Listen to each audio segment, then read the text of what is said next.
Good evening, everyone. Right, so where were we last lesson? Yesterday we went again. Okay, we talked about strategic position as usual.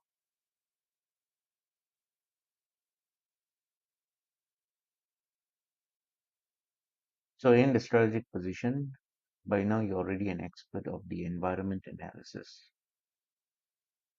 Okay, you know you've got your macro, you've got your industry, and you've got your customers and markets.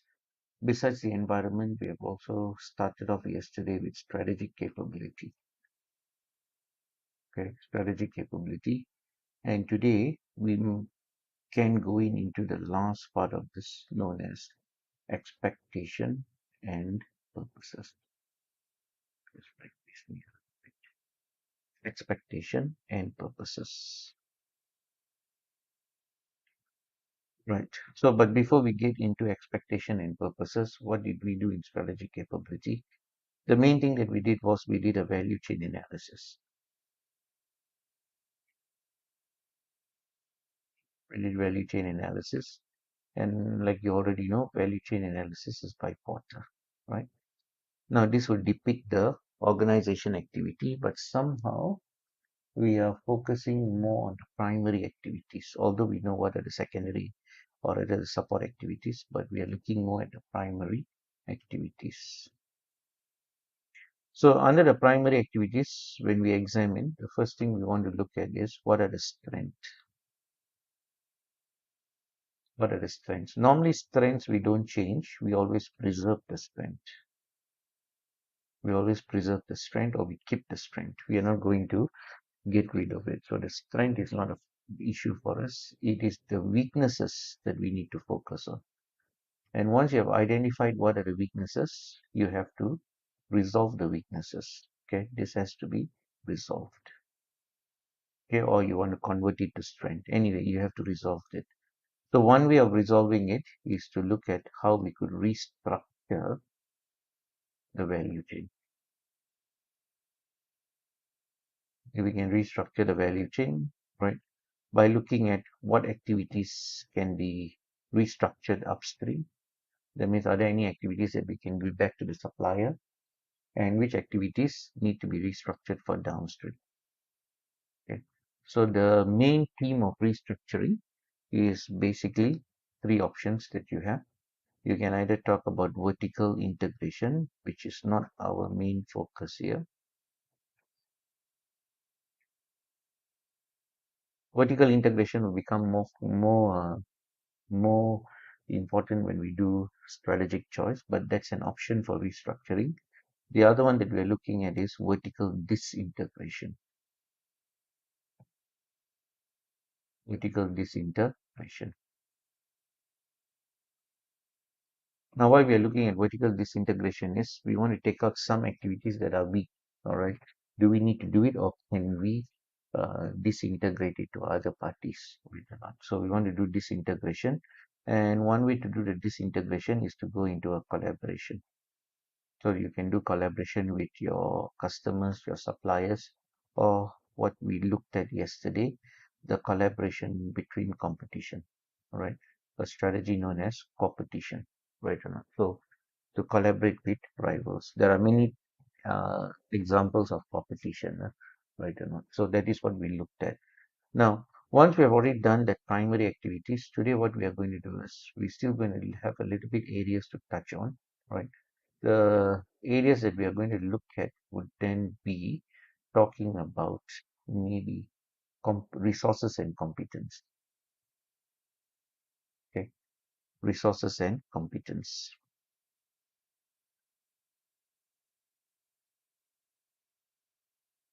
Resources and competence. Okay, so this is what we are going to go next. So this is in your notes. So if we go to your notes,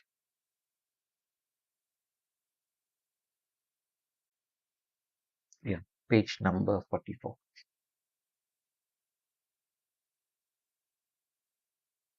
Page 44, you have resources and competence, right? So basically, the configuration of resources and competence will give you the strategic capability of the company. What is the strategic capability of a company? The ability for the company to survive and prosper. Right or not? Okay. So let's get down to that day. Right.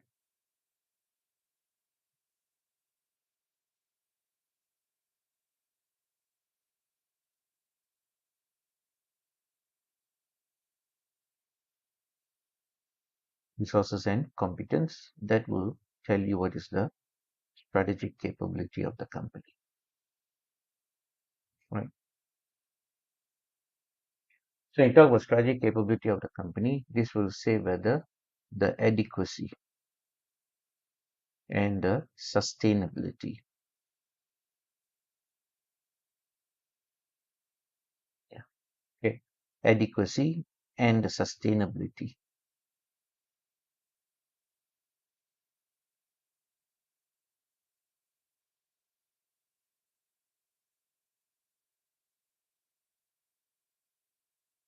The adequacy and the sustainability of resources and competence of the company,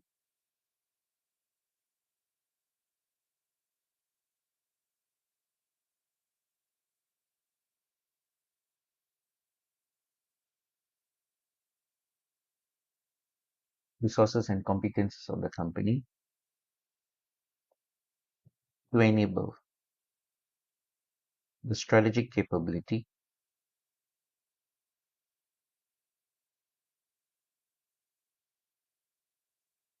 of the company to either survive or to prosper. So normally what I would think is if you are able to prosper, then this must be your competitive advantage. Okay, competitive advantage. Competitive advantage means your ability to compete more successfully against other companies. But if we are just on the survival mode, then maybe this is what we call mutual advantage. That means every company have it. Okay? Every company has it. That is the minimum requirement. Mutual advantage will become the minimum requirement. The minimum requirement. You can't go anything lower than that, right? This is the minimum that you need to have to survive. But if you want to prosper, then you can look at competitive advantages, right? So now, what will be these resources, right? So resources, there are many ways of looking at resources. Some people look at it as 9M, 6M, and things like that. But what I would do is I will look at resources from the context of JSW. So JSW makes your resources as four. One is every company must have financial resources. Then we must have human resources, which is factor condition. And besides human resources, you also need to have equipment. So this equipment will include everything from technology to machine, anything that is non-human, and basically intangibles also. Intangibles such as goodwill, brand name, and things like that. All this can also be considered to be resources, right? Then the next thing is the competence of the company. Okay, the competence of the company. Okay, this competence can be seen as the abilities in the company, the abilities of the organization, okay, the processes that we have, and so forth. Okay. So these resources plus your competence will give you your strategic capability. But then again, when you talk about resources, okay, when you talk about resources, these resources can be divided into two. When you talk about competence, this can also be divided into two. Okay.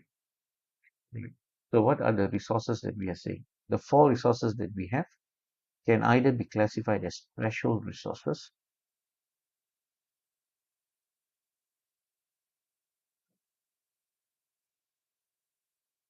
Threshold meaning basic resources. Threshold of basic resources. Or you can also have certain resources known as unique resources. Okay, so what is the difference between a threshold resource and a basic and a unique resource? Threshold resources, these are basic. That means this may provide you with mutual advantage. mutual advantage, and these resources can be common in the sector.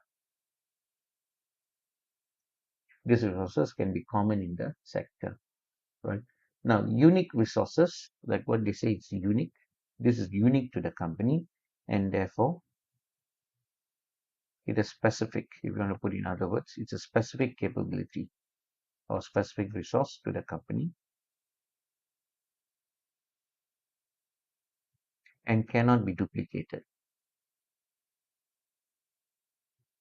or duplicated by other companies. So if this is going to be unique for you, then definitely this is a source of competitive advantage.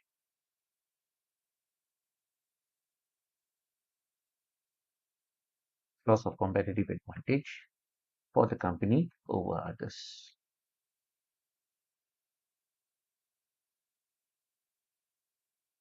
So other companies can't have this, right? Now again, if you try to talk about competence, the same breakdown you can do. Here, the first one will be the threshold competence. So threshold again meaning basic. Or we can also have core competence. Okay. Now, what is this threshold? Again, we can take it from above. This is basic abilities, basic or common capabilities. Common capabilities available in the sector.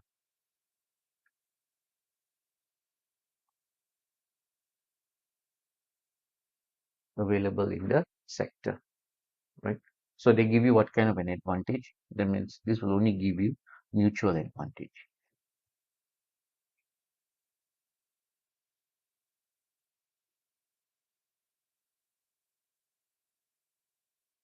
This will give something like mutual advantage, right? Then what will be the core competence then? Okay, these are competence.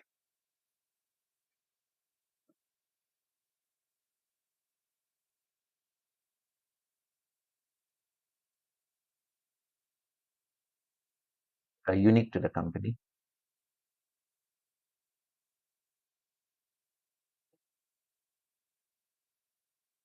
to the said organization,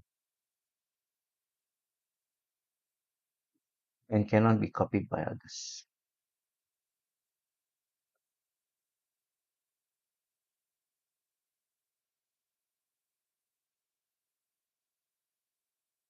And cannot be copied by others. Therefore, again, this is another source of competitive advantage.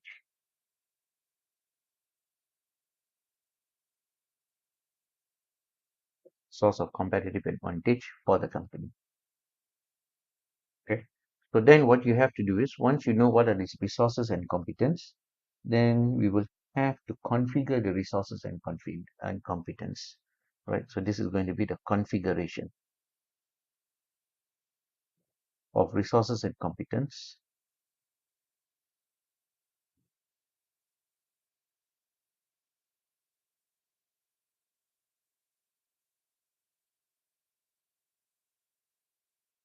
Resources and competence to enable the strategic capability.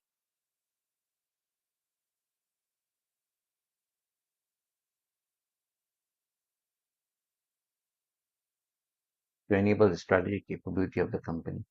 So how we can do that is, so for example, let's say you want a strategic capability for differentiation strategy. Okay, a differentiation strategy. So what kind of a mix you are going to have? Differentiation means we are going to use core competence and we are going to use unique resources. Unique resources so that it can create a perception of differentiation. So here, this will allow us to charge maybe premium pricing. Okay, we have to show that we are a bit different from the others. Okay, then let's say we're using a low cost strategy. So in a low cost strategy, you cannot charge high prices. Huh? People are not going to pay. Are they looking for extra service? No, They're just buying the core product, right? So here what happens is threshold resources, threshold resources or threshold competence and threshold competence and threshold resources.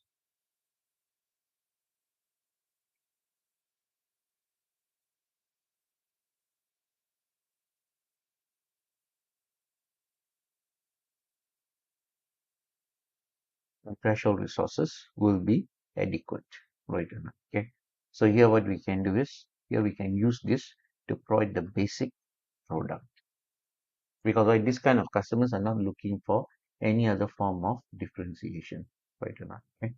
So that is how maybe we would use this in the exam later on when we look at question on resources and competence, what kind of resources we have and what kind of competence that we have. If you're using a differentiation strategy, but if you're using threshold resources, then that strategy will not be very successful, isn't it? If you're using a low cost strategy, there's no need for you to have core competence, because why?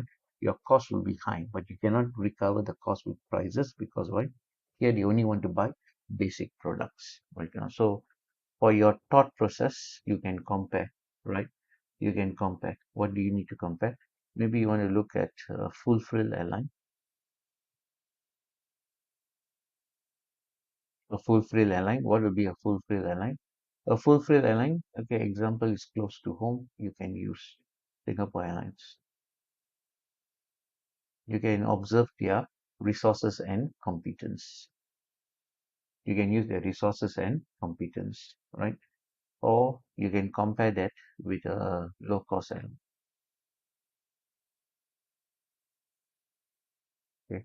Any low cost airline that you have in mind, maybe like AirAsia, right? Okay, then you can compare their resources and competence, right or not? Okay, obviously there will be some variance, right or not? Because one is able to charge you premium prices, so their service level will be quite different. But the other one, they cannot charge you premium prices, because why?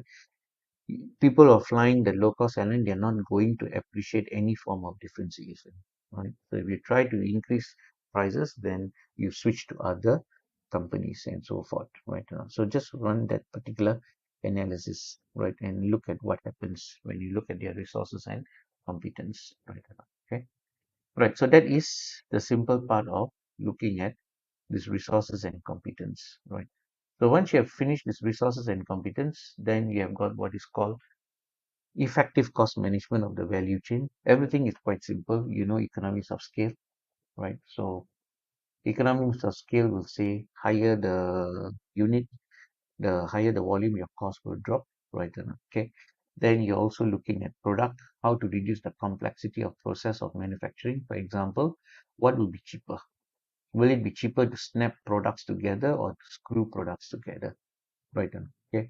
Obviously, one will require more manpower, one will require less manpower. The process is less complex. Right. Okay. Then, of course, we have got benefits of the experience cost. But one more thing that we have here is supply cost and something mentioned by commoditization.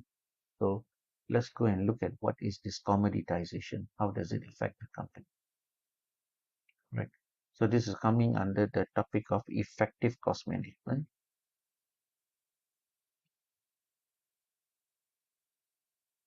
Effective cost management using a process known as commoditization.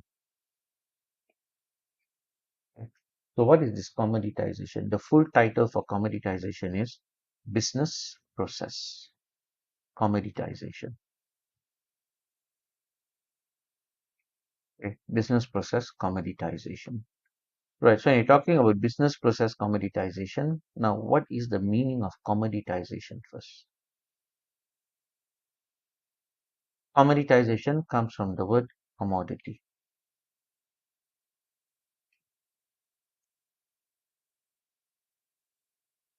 Comes from the word commodity. Commodity means basic, or better still, standardized.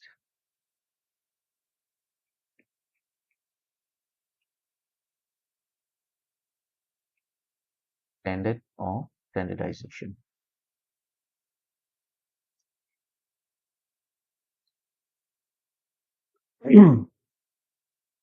Commoditization means commodity. So when you talk about business process commoditization, this would mean to commoditize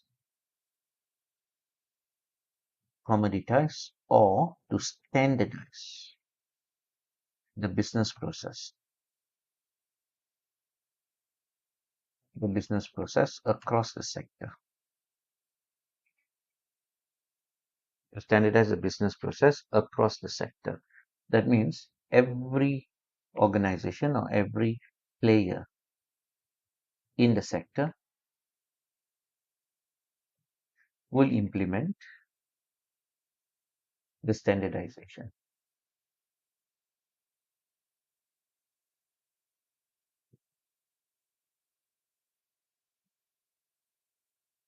Will implement the standardization or the commoditization.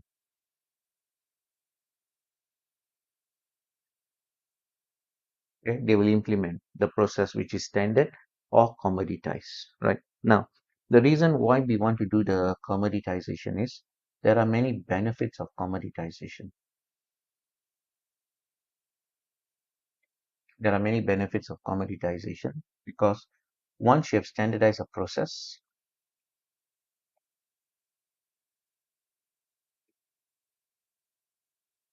once you have standardized a process, standardize a process or a system or equipments that are used in the sector, right? So once you have already standardized a process, system or equipment, then what happens is the supply volume will increase. So what is the benefit of increasing the supply volume? So with an increased supply volume,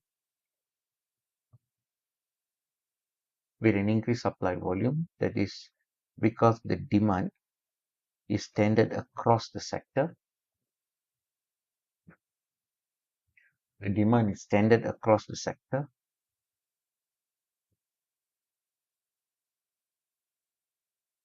Okay. So now what happens is the cost of supply will reduce. The cost of supply will reduce because suppliers will now have scale advantages. Because everybody is using this right now. So with that, what happens is suppliers may be keen to supply the sector. They may be keen to supply the sector, right? So now what happens is we have a big question mark. What is this commoditization all about? Right. So let's look at some examples, or let's look at one example. Okay. Let's take the banking sector with ATM cards. Okay. These ATM cards, they are standard across the banking sector. They are standard across the sector in terms of the size, the features, the traits, and everything. So are the ATM machines, right? So are the ATM machines. So now what happens is, if this is the case, the cost for banks will be reduced. The cost for banks will reduce, and for the suppliers, they have big market. They have a very big market or demand. Okay. So now, since we have already standardized the cards, right, will banks lose their competitive advantage or not? It will never happen. Commoditization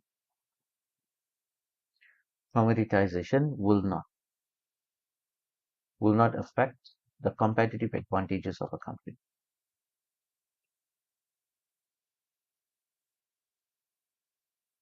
Competitive advantages of companies in the sector. Okay, it will not affect. So when you go back to the bank, what happens is, although use standard cards, although use standard cards, but product that customers buy, but products can vary. Because why? The cards can be programmed. The cards can be programmed to provide the unique service of the bank. Okay, right? So you can provide the unique service. So you're not going to lose the competitive advantages. Other things that you can look at is, okay, airlines use barcodes. Okay, these barcodes also used across the sector,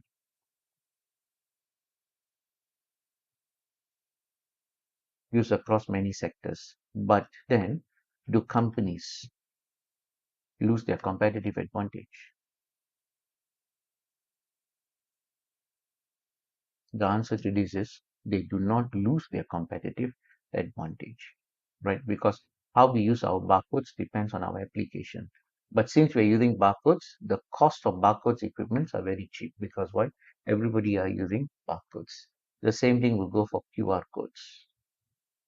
What we use QR codes for is up to us, right or not? But do we lose our competitive advantage? I don't think so. We lose our competitive advantage either. Right or not? So certain activities where we can commoditize, we should. All right. Other things that we have commoditized, all right, will be like USB ports, okay, USB connections. Okay, we have already standardized that or commoditized. Every device will be using it, right or not? Okay. So certain producers by certain year, okay, they will have to change to what is called a common USB connection, maybe a USB-C or something like that, right or not? So that will also allow easy interface across the sector, right or not? So the commoditization is an interesting activity, how we can actually reduce the cost, but then not lose your competitive advantage, right or not? So I think the main message that we send with commoditization is, all right, to reduce the cost.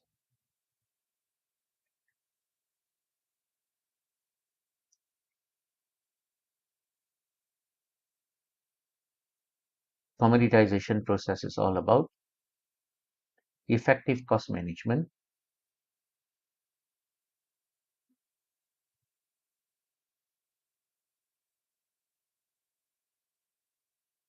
effective cost management without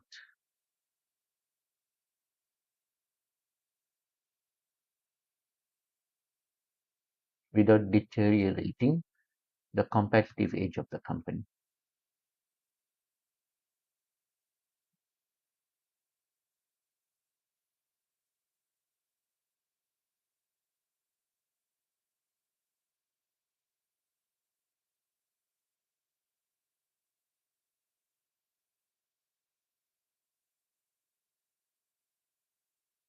Competitive edge of the company, right? So if we can talk about commoditization, that will be an advantage, right? Okay, going back again to your notes then,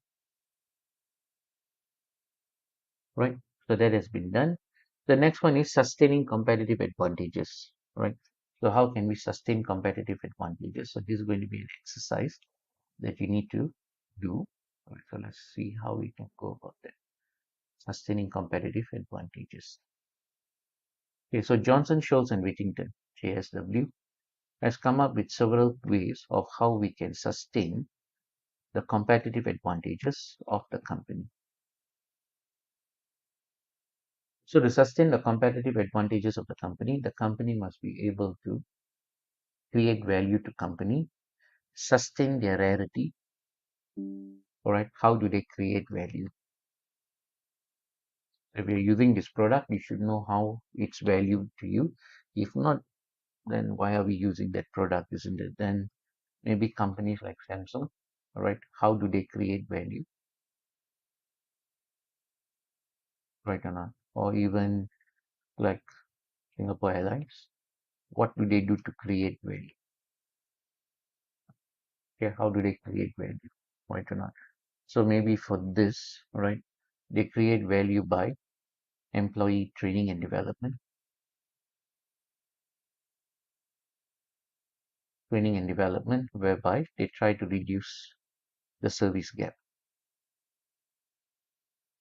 What is the service gap? The service gap happens to every company. Yeah? A service gap is the service level expected, the service level that is expected against the service level that is provided. So if the gap is going to be very high, definitely it affects the value, right? So part of the training development is to reduce the service gap,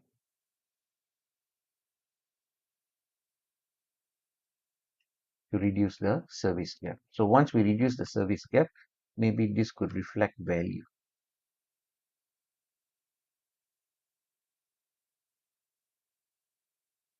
This can reflect value to the company. Okay, this can reflect the value to the company. Now, this service gap is not just for that company that I'm using there. Any other company can also use, right or not? Okay, so the same thing will go for Apple. How can they create value? Maybe we are looking at, okay, the battery, what do you call that? Okay, battery standby time, okay, or something like that, right or not? Okay, standby time, talk time, right or not? Okay, talk time. Because why? Today we are running a lot of mobile apps. Today we are running a lot of mobile apps. So since we are running a lot of mobile apps, right, we would expect, okay, we would expect better battery standby time or battery duration. Okay, right. Of course, if you are talking about the days of Nokia and everything, we never used power banks, but today power banks are becoming a very critical point. Because why? It's not that the batteries have become lesser. Today's batteries actually are much more efficient than those of those days, but then only because we're using a lot of mobile apps. Everything is running on the mobile app, so there is a drain. All right, we can't help it. Because why? Today we are running on a lot of mobile computing, right? And so we are running a lot of mobile computing, running on mobile apps. So we want to look at something that can last longer, right? Or not? Okay, something that could last longer, right? Or not? Okay, how can they create value? I don't know. Okay, maybe you want to talk about that, right? Or not? Okay, maybe better cameras or whatever. I don't know, right? Or not? Okay, so that is what we need to look at, creation of values to customers, right? So certain companies, every company will have to look at what is this value, right? And okay. So for example, if you're a drug producer, medicine producer, how will that create value? You talk about the ability of curing, right? And okay, easy consumption, right? So many things to look at, right? And okay. Now rarity, right? That means it's a very unique product, right? Or not? Okay, it's a very unique product. Okay, there is, you can't get the experience from any other product, right? Or not? Okay, so this can be product experience, brand experience, right? That we think is very special or very specific. So the word for that is obviously unique, right? Or not? Okay, you can't get this from anywhere else. Okay, no other brands, no other brands of product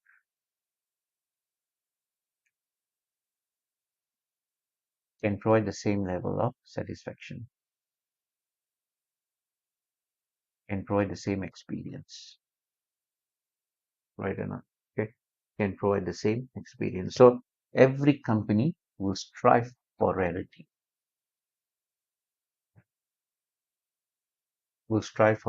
because why? If you can get rarity, then what you can do is you can activate customer locking. You can activate customer locking and you can prevent customers from switching over, right or not? Okay, so there are many ways that we can look at that. Maybe we can look at generous, okay, generous mileage programs, right or not? Okay, where you can fast track people and things like that, right or not? So that could be one. Okay, right. Next one is the robustness of strategy, right? The robustness of strategy, okay, that cannot be imitated, right? This is because of your resources. Okay, like some airlines, all right, their mission is to have a modern fleet, a modern and a young fleet. A modern and young fleet where, right, most of the aircraft will not be more than 7 years. Okay, will not exceed, will not be more than 7 years, will not be more than 7 years.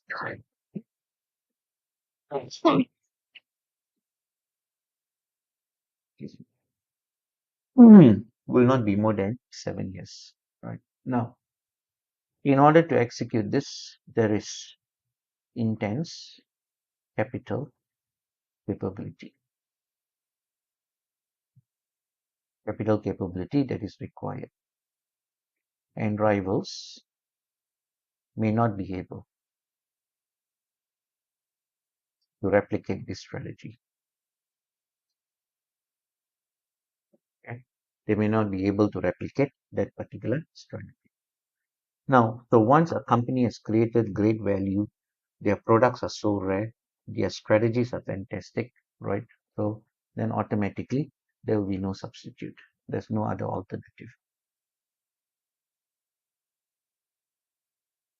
for the products of the company, okay? For the product of the company. So maybe for me, for example, right?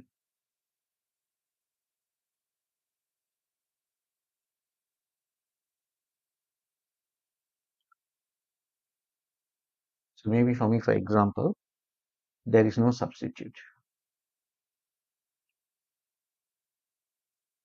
There is no substitute to SI. I don't know. That is my opinion. Up to you. Right? You think it's substitutable? Go ahead, substitute it. Right? And okay. But why we think it's not substitutable? Because the values they have created, the rarity, the unique experience of their product, right or not? Okay.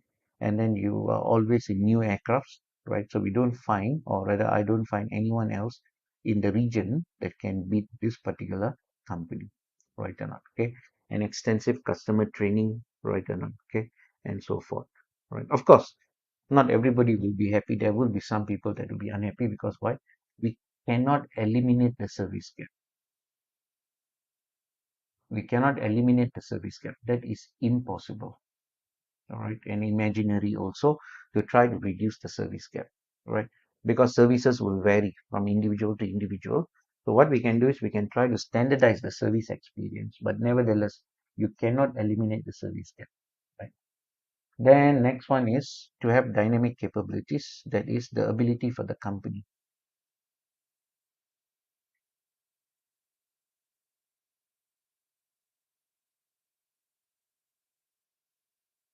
the ability of the company to adapt to emerging circumstances.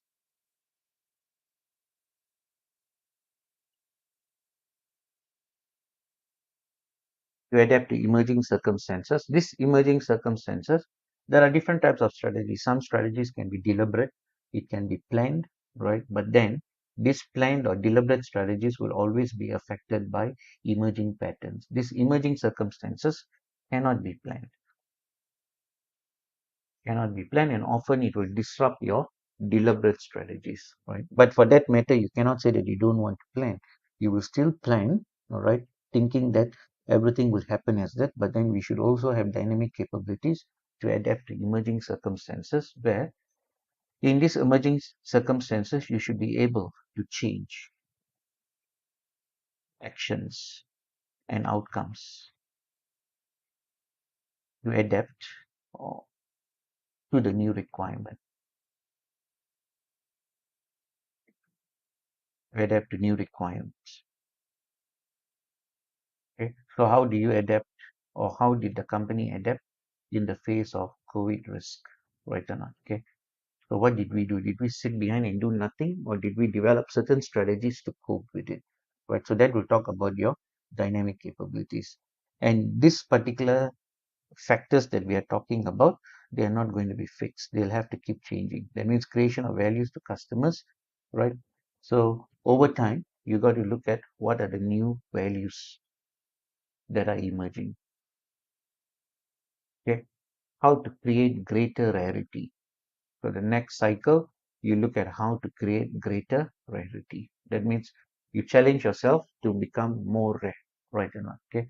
Then the same thing, your strategy has to become even more non-imitable because why? Some of them may have raised capital. So capital may not always be the way. Other robustness of strategy and so forth. So this has to keep going on and on as far as JSW is concerned. Okay. Now the next one that you have here will be a SWOT determination. That's on page number 46.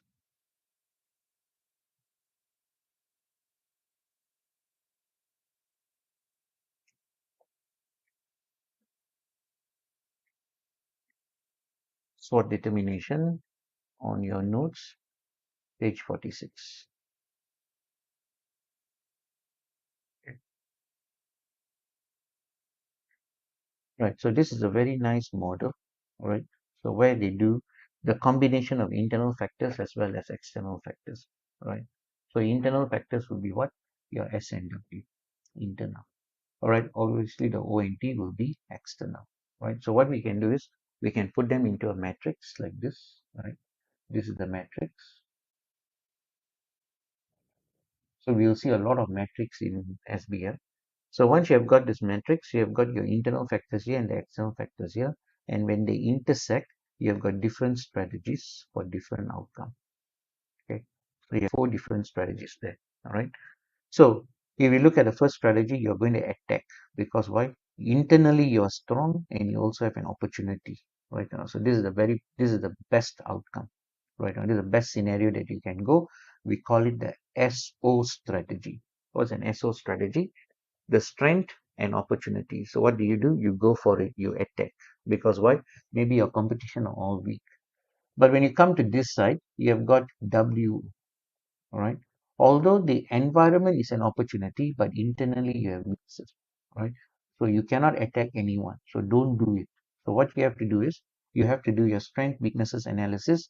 Whatever weaknesses that you have to go and convert it to strength, right enough. And hopefully you do this before the opportunities change on to become threat, right enough. Okay. So that's a WO strategy. So most of the time, the companies that we get could be in a WO strategy, right? Now the next one is an explore strategy if you have the time, because why? Although you have the strength, but the environment is a threat. Maybe the competitors here, the rivals are capable.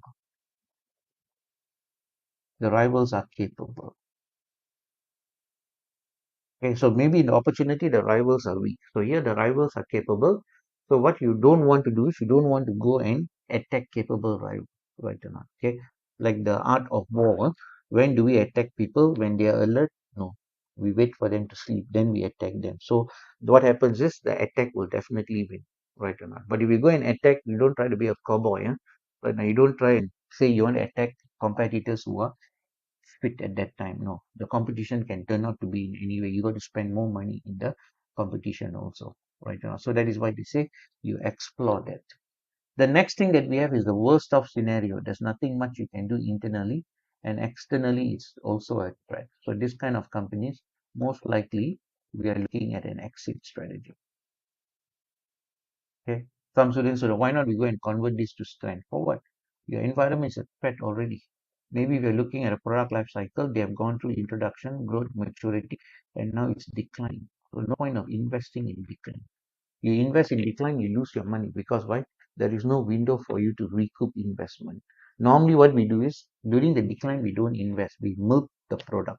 We milk the brand. Right, Anna? Okay. Right. So that is it. So the interpretation has been given. Okay, like in the first paragraph, you got SO. This is where the company may perceive the current situation as an opportunity, and it has all the internal strength in terms of resources and competence to exploit the market. Maybe we perceive the existing rivalry to be low. Rivals are external. The level of competitors not mature as itself, and we have other benefits such as advantages of scale economies, or we have advantages independent of scale, such as copyright and other things, or we are vertically integrated. That means we have acquired our suppliers and so forth, or we are virtually integrated. That may overcome the level of rivalry to attack the competitors. If you attack the competitors now, maybe you can do market penetration. What is market penetration? You sell more. Okay, you sell more. What do you sell more? You sell more of the existing product.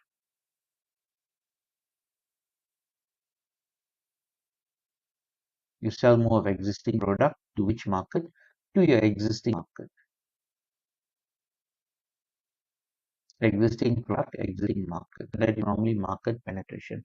Market development, it's still existing product, but you're selling the existing product to a new market. Okay, to a new market. Then the next one that we have is an ST strategy, strength and threat.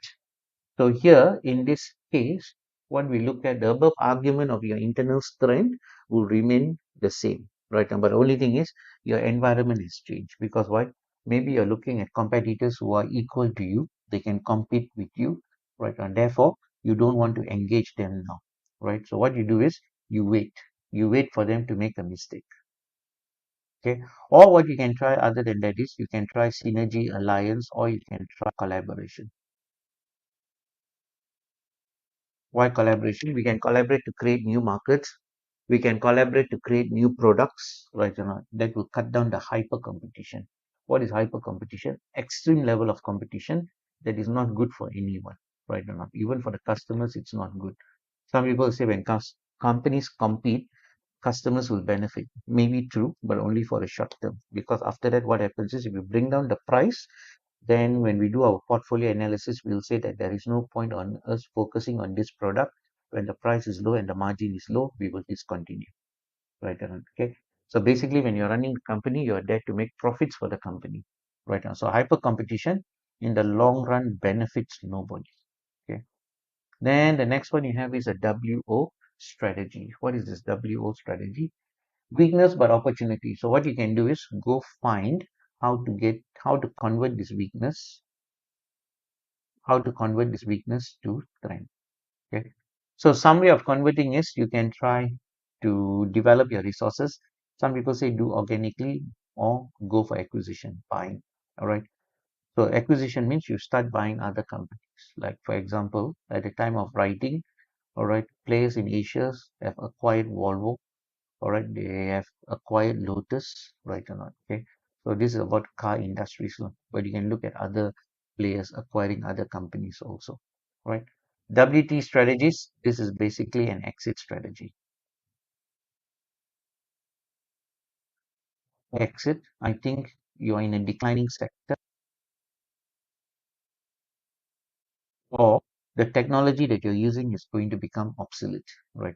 There's going to be technology substitution.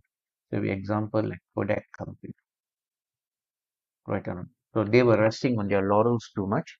They were too comfortable with the current the product that they had at that time, chemical photography, that they did not look at the potential of digitization or imaging, right? So what happened to them? Automatically, they went into a WNT strategy. So what happened? You exit, you decline, right? Of course, the brand could still be there, but obviously it is not at the same intensity as it was maybe 20, 30 years ago, right? Okay. Right. So with that, what you have completed is, okay, you have finished, right?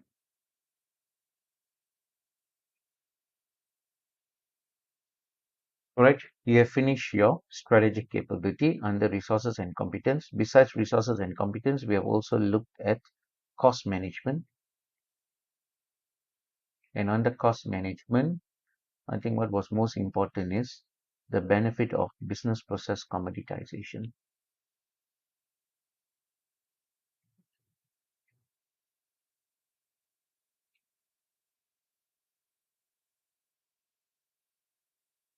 Business process commoditization. Then we have also looked at sustaining value.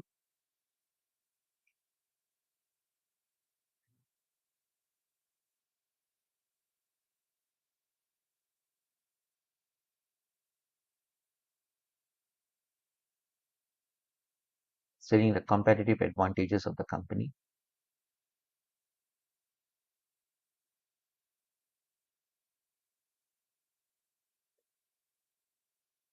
competitive advantages of the company.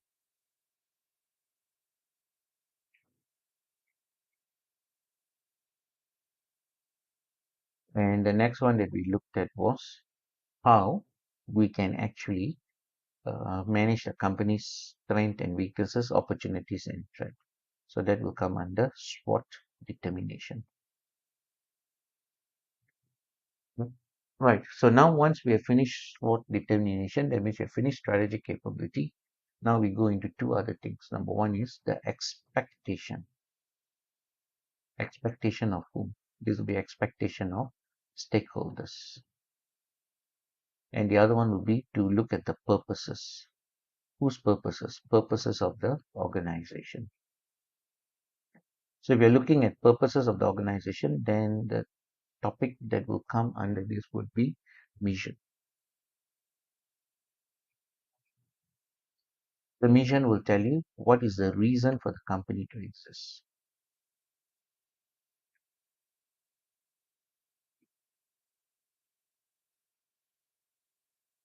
The reason or purpose for the company to exist.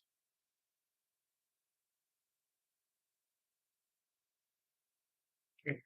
So that will be your expectation and purposes. So what we are going to do first is we are going to go and look at stakeholders. Okay, where you can look at stakeholders. Stakeholders, you can look at page number 50 onwards. Okay.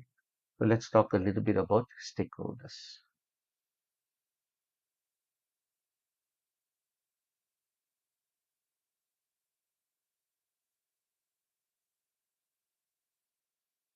Stakeholder management. Okay. So you want to talk about stakeholder management. First thing is you need to define stakeholders. Okay. How do you define stakeholders? Who are the stakeholders? After you define stakeholders, you want to look at, are all stakeholders equally important? I don't think so. We need to look at the influence of stakeholders. Okay. And once you have known the influence of stakeholders, then you can decide how to manage the stakeholders. How to manage the particular stakeholders. Now, all the stakeholders will have claims. So we need to find out what are the claims of stakeholders. What are the claims of stakeholders? And after you have looked at the claims of stakeholders, you also want to do the classification of stakeholders.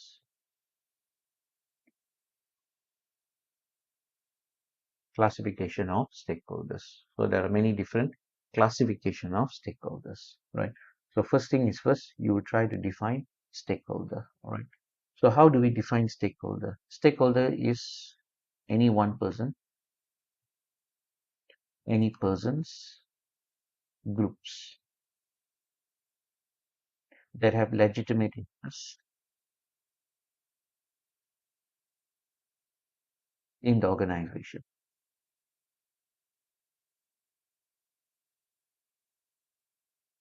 So they have some kind of legitimate interest in the organization, and not only that, and have and has a bi-directional relationship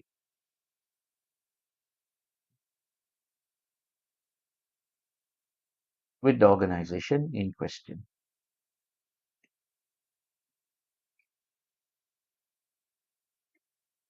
With the organization in question, right? So what is this meaning of bi-directional? A bi-directional relationship, a bi-directional relations, a bi-directional relations will allow the stakeholder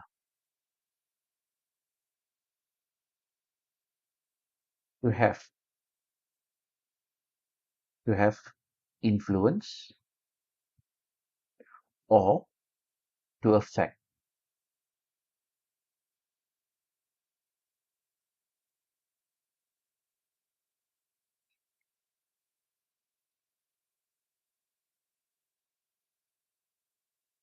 They have an influence or to affect the organization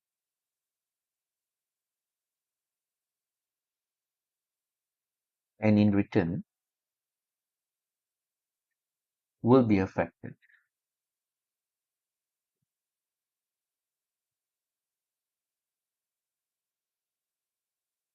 Will be affected or influenced by the actions of the organization. Okay? So any one persons or groups that have some kind of legitimate interest in the organization and has a bidirectional relationship. That means they can affect the company and the company can also affect them. So there is a two-way communication for that, right? Okay. The next thing is the influence of stakeholders. To look at the influence of stakeholders, we know that influence is determined by the power and the interest of stakeholders. The power and the interest of stakeholders. And this can be determined by using the Mendelow's matrix.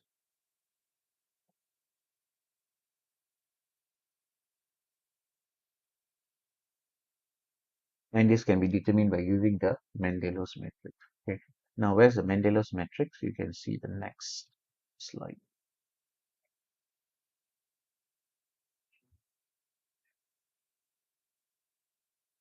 So let's look at Mendelow's matrix.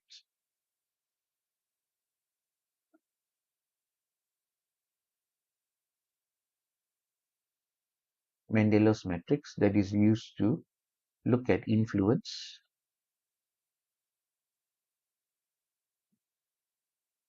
and once we can decide what is the influence, then we can also use this to manage stakeholders. Okay, manage stakeholders. So matrix means it will be a 2 by 2.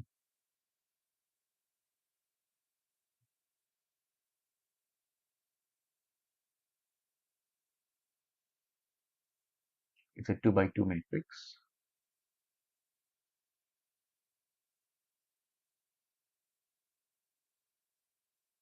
So that's a 2 by 2 matrix, and we need to have two other axes. We need to have two axes, right? So let's put in the axis. One going to be a horizontal axis.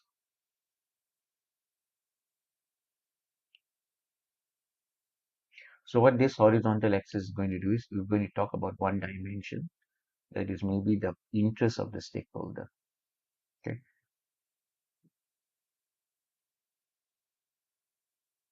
So maybe this will look at the interest of the stakeholder.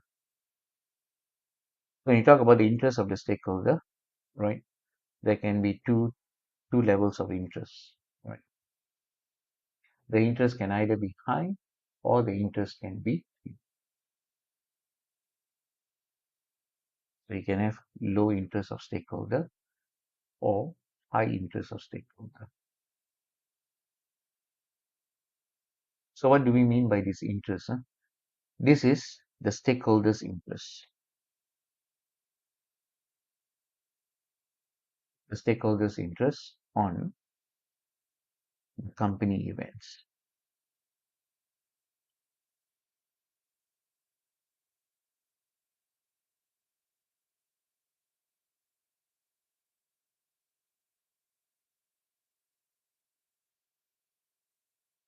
Okay? The interest of the stakeholders on the events of the company. Okay? Right. So once we know this, what is the stakeholder's interest, we still cannot determine the influence because another dimension is missing. That will be the power of the stakeholder.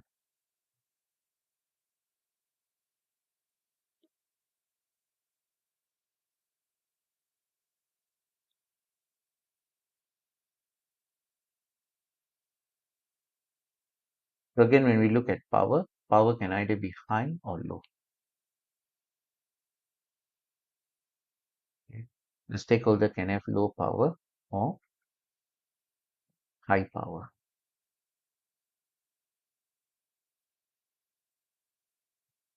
Okay.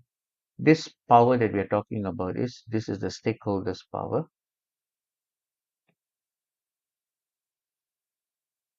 The stakeholders' power.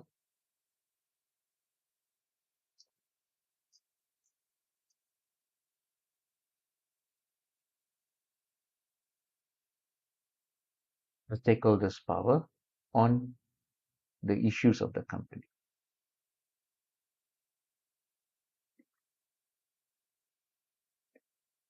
On the company. Okay. So do they have power to influence the company? Yeah.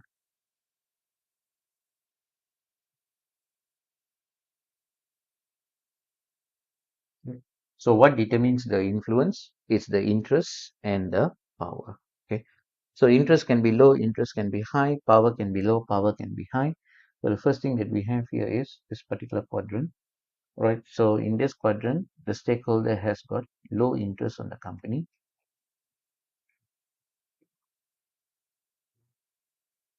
and low power to influence the company.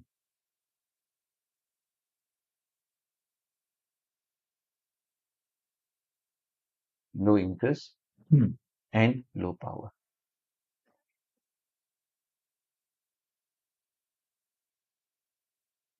Low interest and low power. So since they have low interest and low power, they are minimal effort. They are minimal effort. So minimal effort is how the company will manage the stakeholder.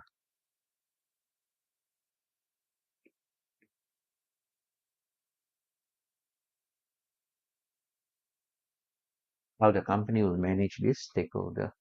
So what are the ways of doing this minimal effort? We either give them direction or instructions. We either give them direction or instruction,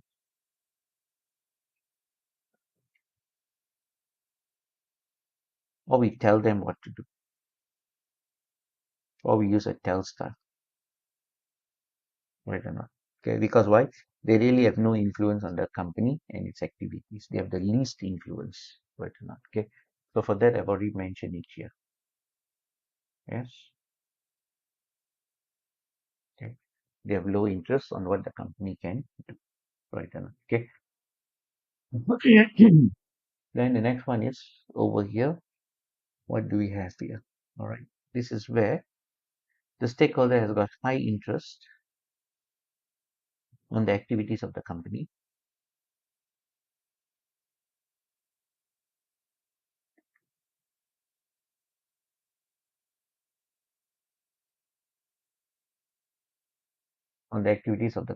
but has low power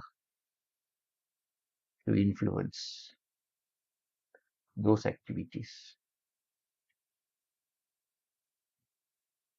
Right. So the way that we manage them will be to keep them informed. To keep them informed, right? So this is how the company will manage them.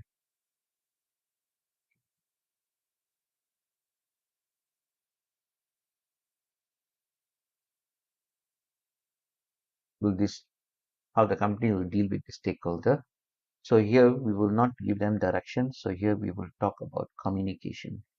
So communication is two-way, yeah? Okay. Direction is one way. Communication or rather to persuade.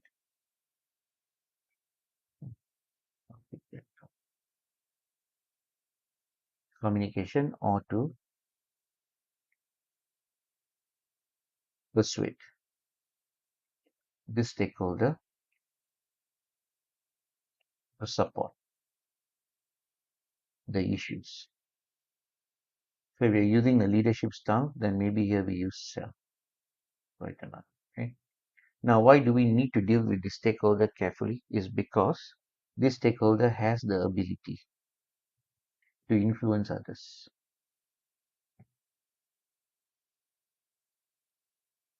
because of their high interest. They may be able to lobby other stakeholders.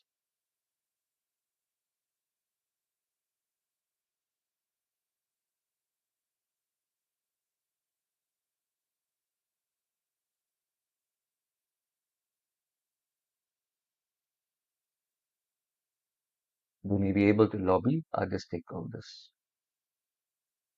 right? So high interest, right? Keep them informed. Okay, this one is what? Minimal effort.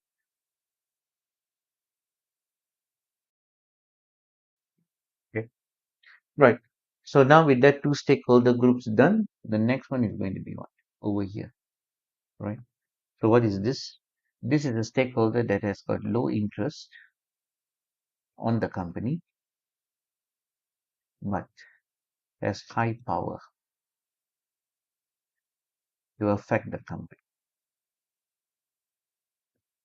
So this kind of stakeholders, what we want to do is we want to avoid their intervention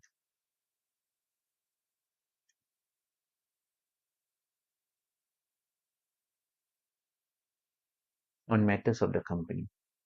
So if you want to avoid their intervention, no problem. All you have to do is keep them satisfied. They have to be kept satisfied.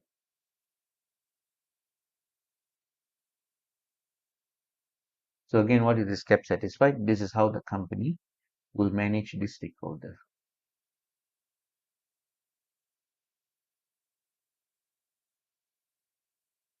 So how can we keep them satisfied? Maybe we have to consult them, consult the stakeholder before any major strategies is taken. Okay?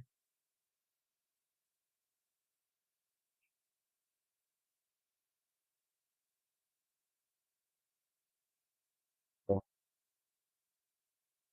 this is the stakeholder that we have, and how do we deal with them? They have to be kept satisfied. Okay, they have to be kept satisfied. Then the last one that we have is this stakeholder group who has high power, high interest,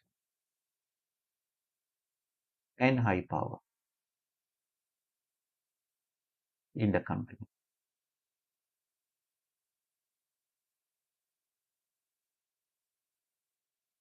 High interest and high power in the company. So this kind of stakeholders are called the key players.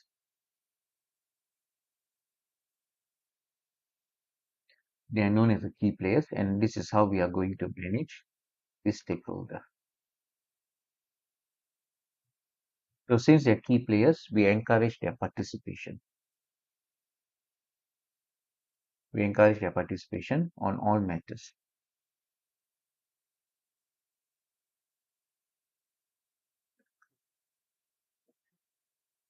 On all matters of the company. Okay. Now their buy-in or their agreement is critical for any strategy implementation.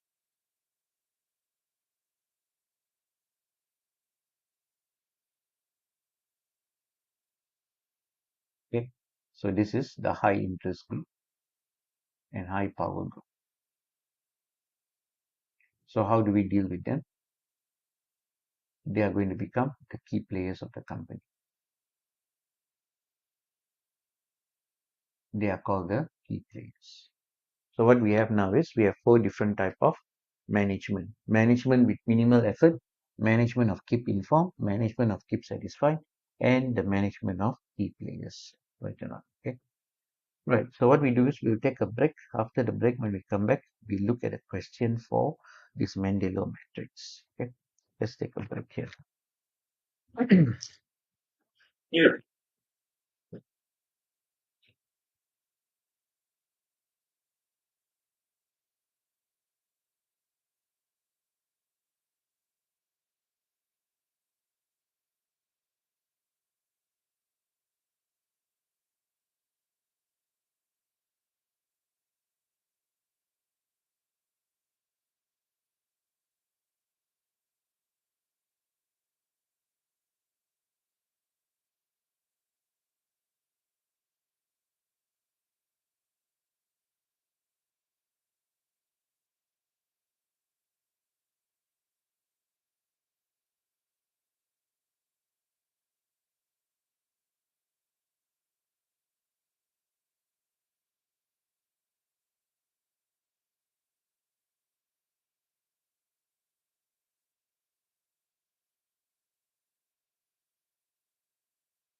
So now we are looking at Mandela matrix, stakeholder management.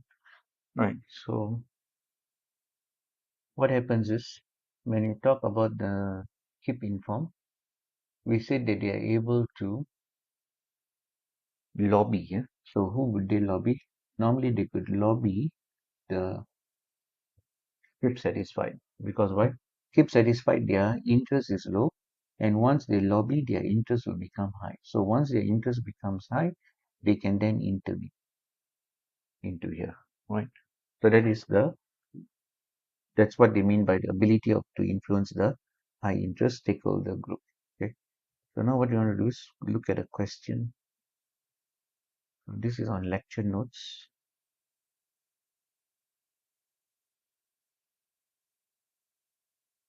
page 50.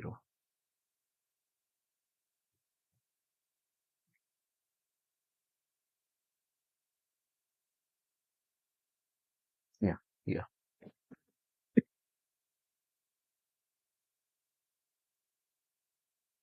This is the town of Brighton.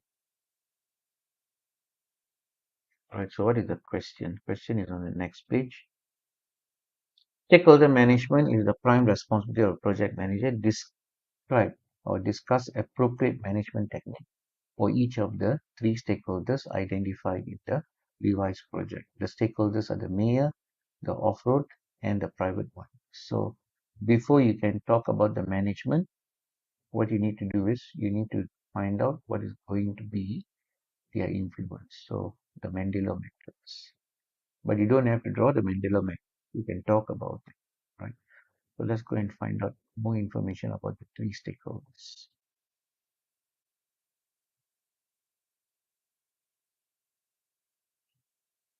The town of Brighton in Euraria has a mayor who is elected 5 years by the people in the town, and the mayor is responsible for, amongst other things, the transport policy of the town.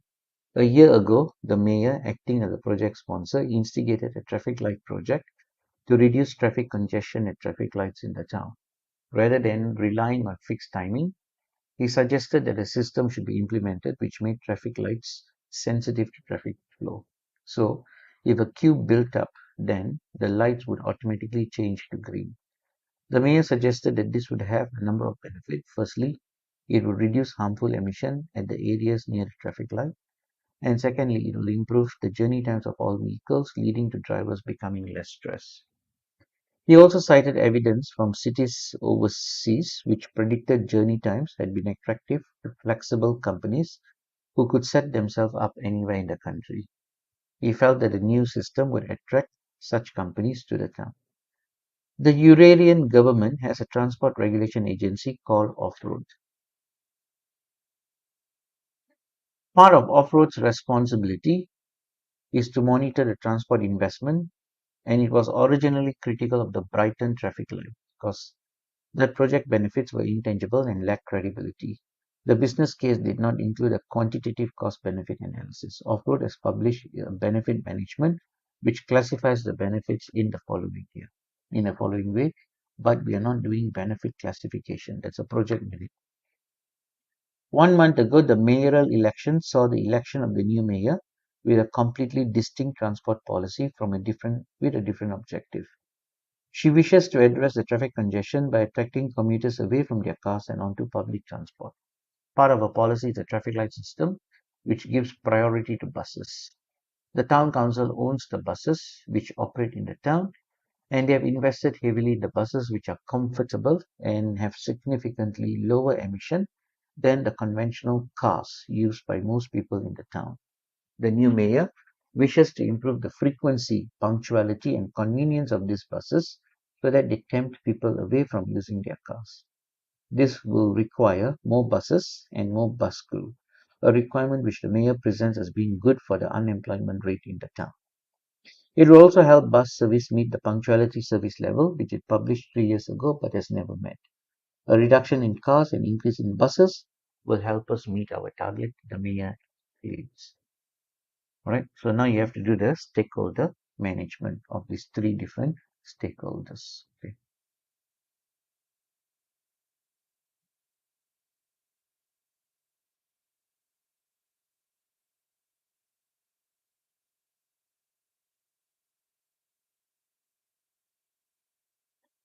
Stakeholder management. Number one, the newly elected mayor.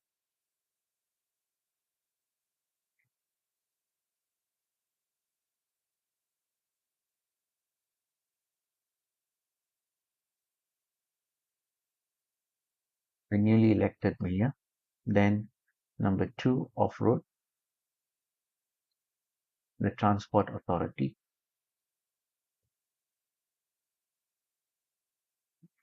for your area.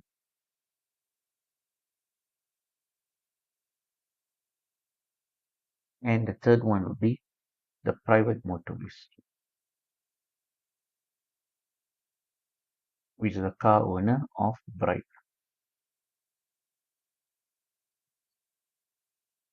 Okay, so these are the three stakeholders that we are looking at. Okay, so let's go and see how are we going to manage the stakeholder right now. Okay, right. So this is the newly elected mayor, right? So she has been appointed as mayor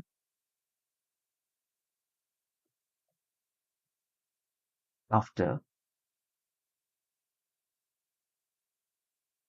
winning the recent mayoral election.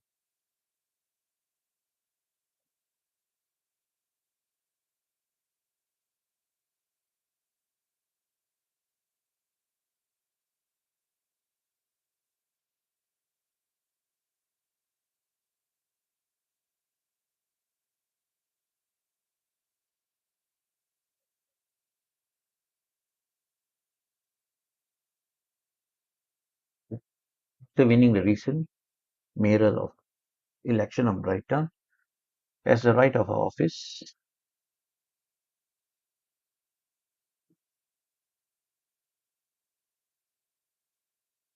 as the right of the mayor's office, she is now the project sponsor of the traffic light project,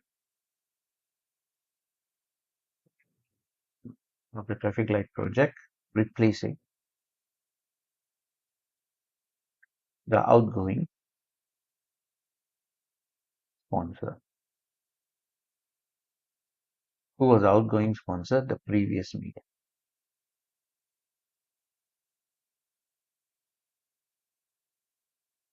The previous mayor.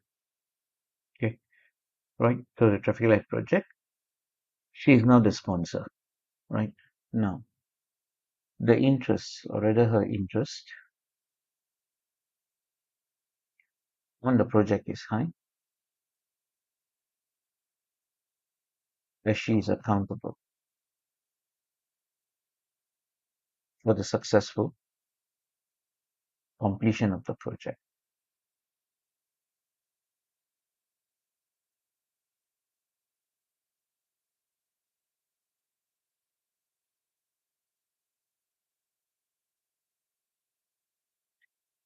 Completion of the project.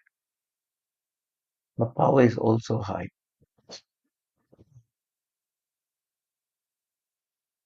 The power is also high due to the authority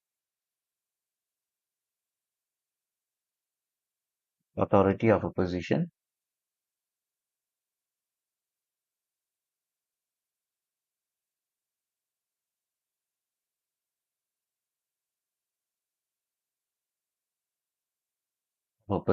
as mayor.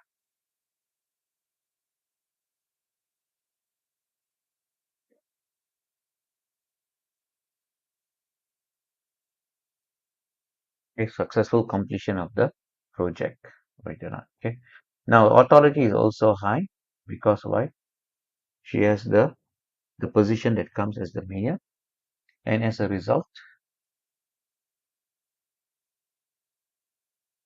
is able to change the scope of the project that was initially established by the previous mayor. Okay, that was established by the previous mayor. Now, since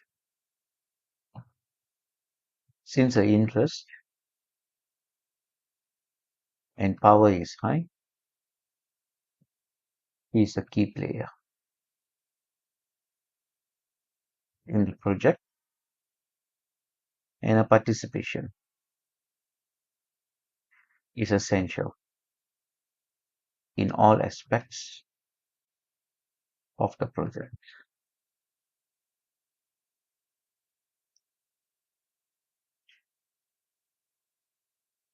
Is essential in all aspects of the project. Now, how about off-road? Okay, this authority is concerned with all transport matters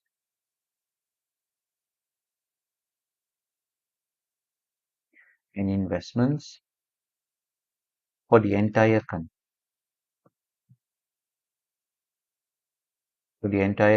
of Eurasia.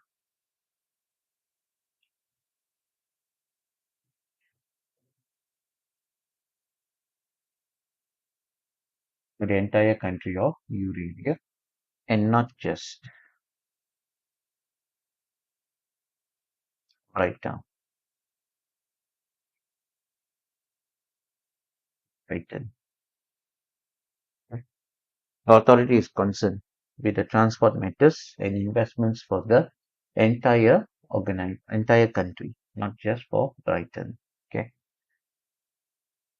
As such, the authority has set a framework of benefits where all transport investments must attain.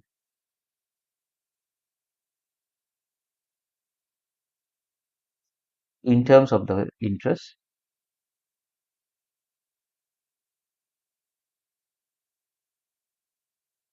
is low, as it does not focus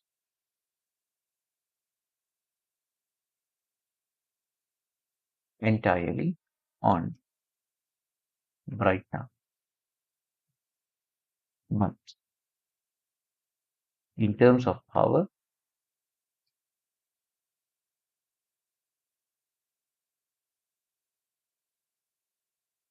it has high power. It has high power. The right management of this stakeholder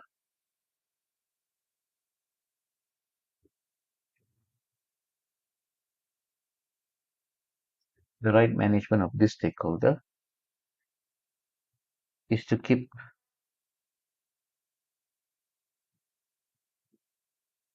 satisfied.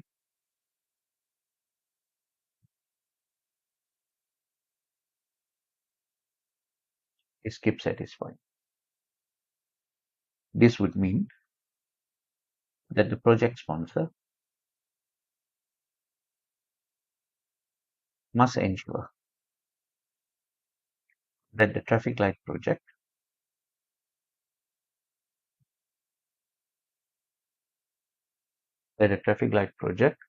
conforms to all the benefits that is required by off-road.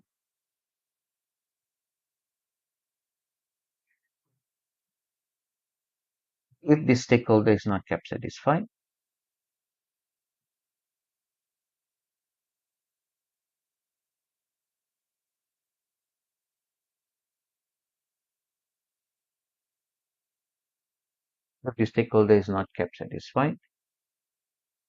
it is highly likely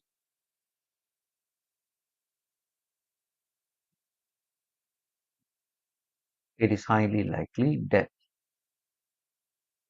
their interest on the Brighton project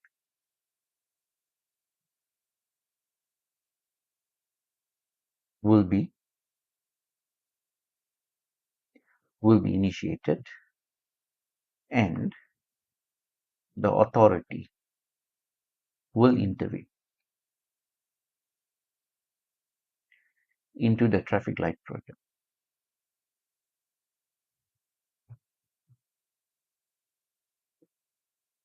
into the traffic light project. It is in the interest,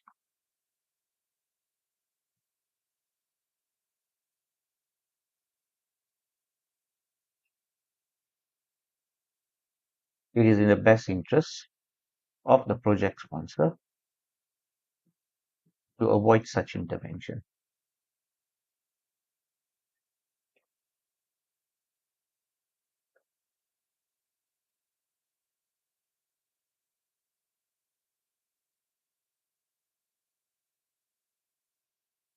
Okay? So that is for off-road, right?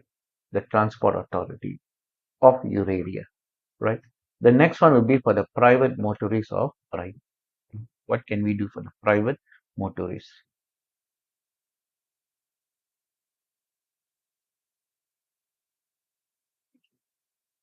Okay, so talking about private motorists, this is the individual.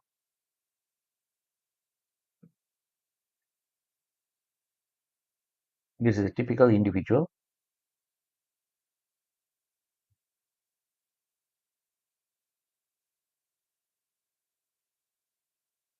that uses the car every day to go to work or to go to the town or to go to the town. Now, as a stakeholder, they'll definitely have high interest on the project.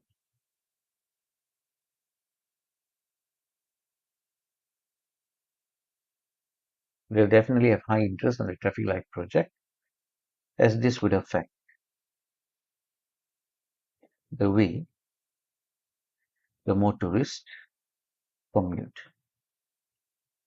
and could affect and will have consequences on the comfort of their commute. In terms of power,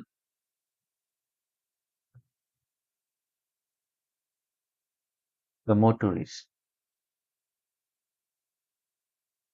will have low power as they are not able to change the project.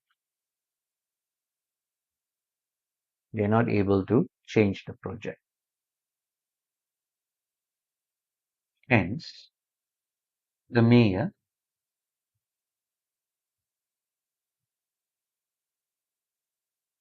as the sponsor of the project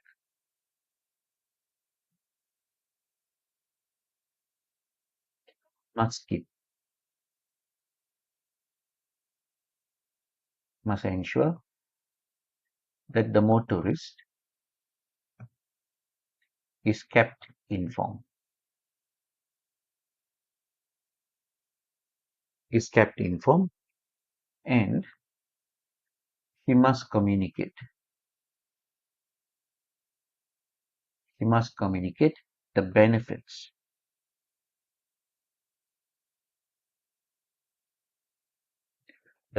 of the traffic light project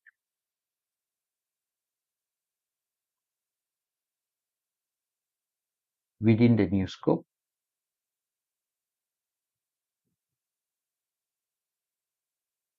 and persuade motorists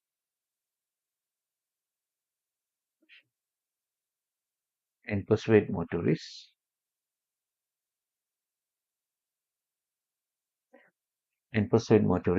to switch their cars for the bus. Okay, so you should try to support them, right? It is essential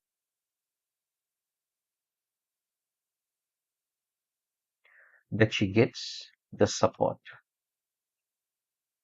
of these motorists. Okay.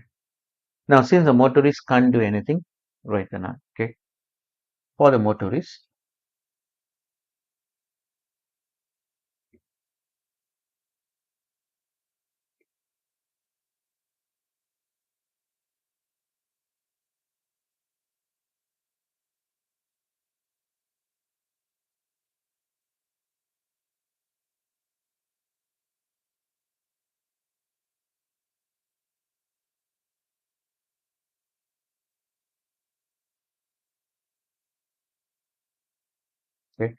For the motorist, there's nothing that could be done due to their low power. Okay, they could wait until the next election,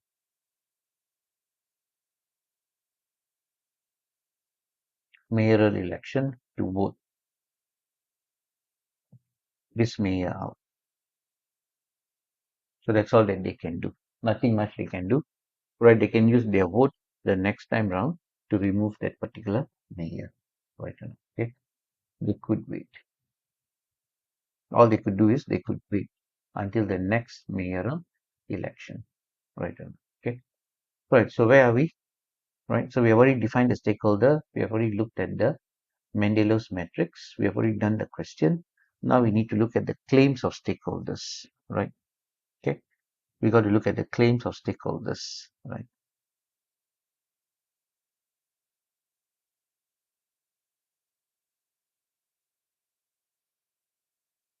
See the next particular slides. Okay. So here we want to talk about the claims of stakeholders.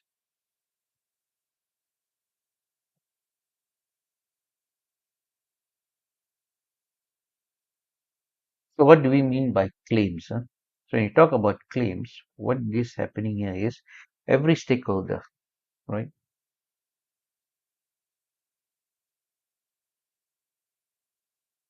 Every stakeholder will have a claim. What is this claim? Will have a claim that they would want something in return from the organization. They want something in return from the organization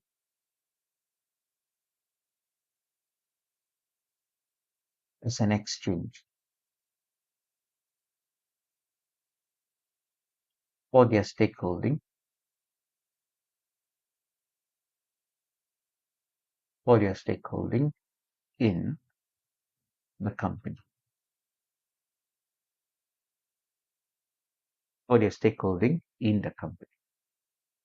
Okay, right. So what will they want? Okay, so what do you think they would want? So we got to look at some examples. So I'll give you some stakeholders. You tell me what is their stakeholding and what is going to be their.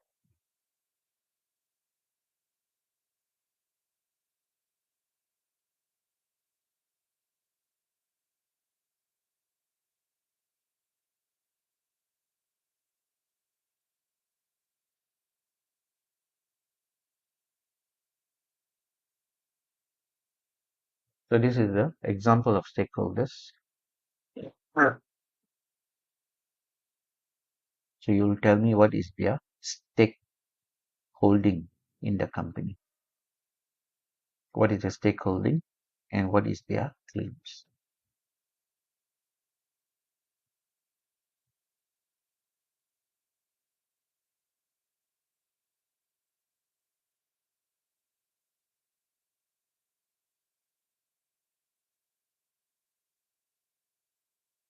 Right? So the first stakeholder that we have, let's say shareholders. After shareholders, let's say employees. After employees, let's say customers. After customers, let's say government.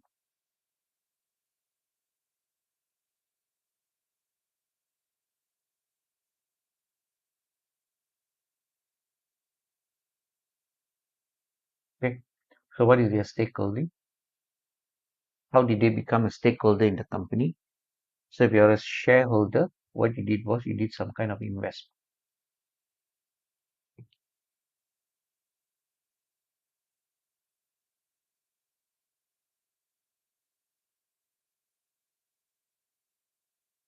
Let's say if you're a shareholder, you have invested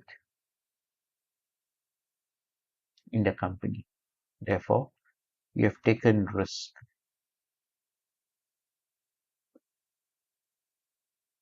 to invest in the company. So what would you claim if you're a stakeholder as a shareholder? As employees, we invest what?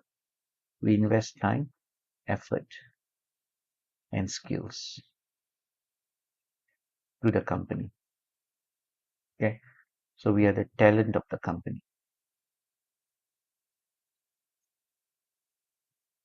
Talent of the company that would enable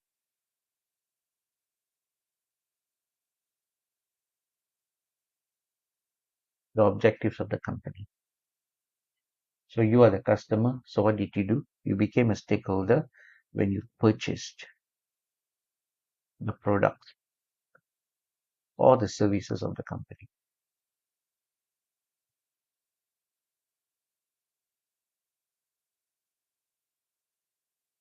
So how did you become a stakeholder? By being the government? You have provided grants to the company. You have issued license.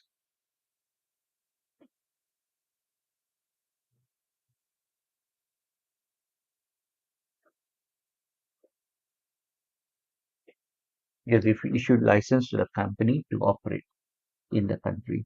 Okay. So what are your claims? Right. So what do you think would be your claim?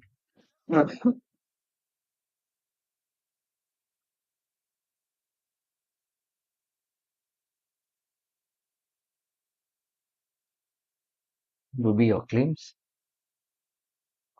So basically, if I'm a shareholder, my claim will be profit maximization. Profit maximization, this is to increase wealth of the shareholder. Now, is this fair? Yeah, this is fair, as the shareholder took the risk. So the shareholder took the risk to invest in the company.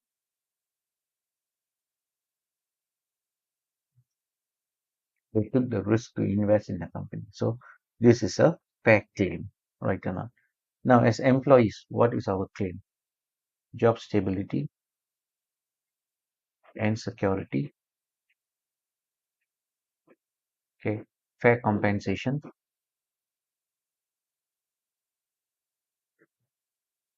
fair remuneration,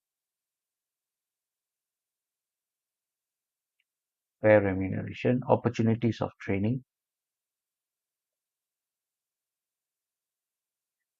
opportunities for training. That means the company should train. Besides that, all right, everybody should be given an equal opportunity. Okay, no discrimination. Although discrimination is illegal, right or not? Okay, so are these valid claims? Yes, right. Besides that, okay, health and safety.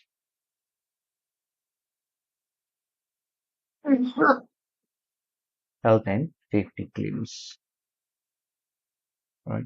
Now, customers, what do you want? I think I can leave that to you. You are the customer, right or not? So basically, if you're millennials, we want VFM.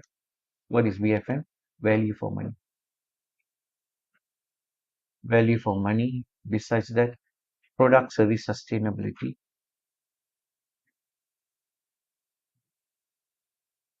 That means you go into the future, you have got, I mean, parts are available, spares are available depending on what you have purchased, right or not. Okay. Next one, the government, what do they expect the company to do? Employment opportunities.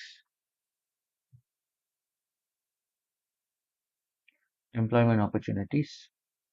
Okay. Besides employment opportunities, the provision of services and products to the population, and of course, right, to oblige to its tax responsibilities as part of nation building process.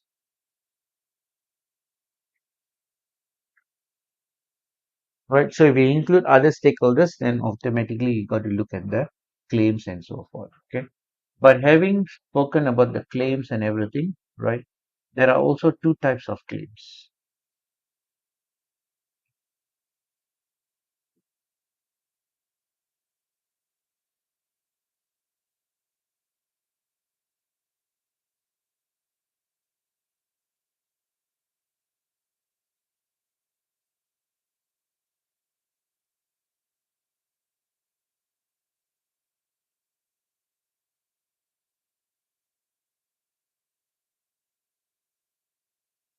There are also two types of claims, right? What are the two types of claims? The two types of claims are the claims of the voiceless, claims of claims that are done in their own voice,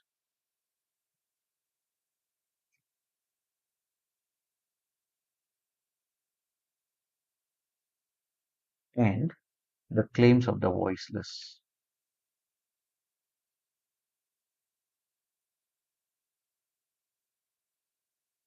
Claims of the voiceless. Now, this is known as a direct claim. This is known as a direct claim.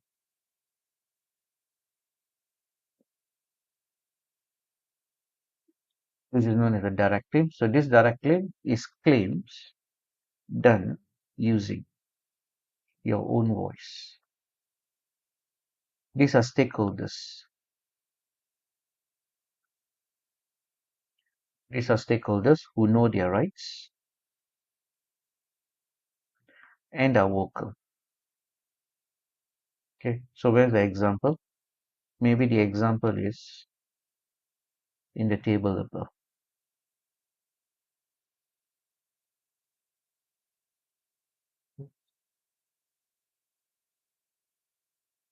The next one is going to be an indirect claim. What's an indirect claim? An indirect claim is the claim of the voiceless.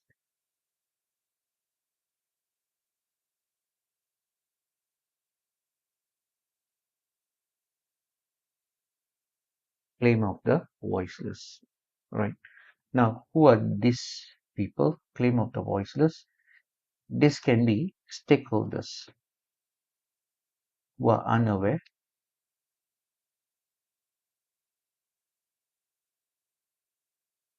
of their rights. They are unable to voice their claims, and this can be typical of the unborn generation, that is the future generation, right? Besides that, the environment or the ecology, that's the environment, and it can also be the animals. They are also stakeholders, right or not? Okay. And since this cannot voice their own claim, so their claims must be championed by a third party.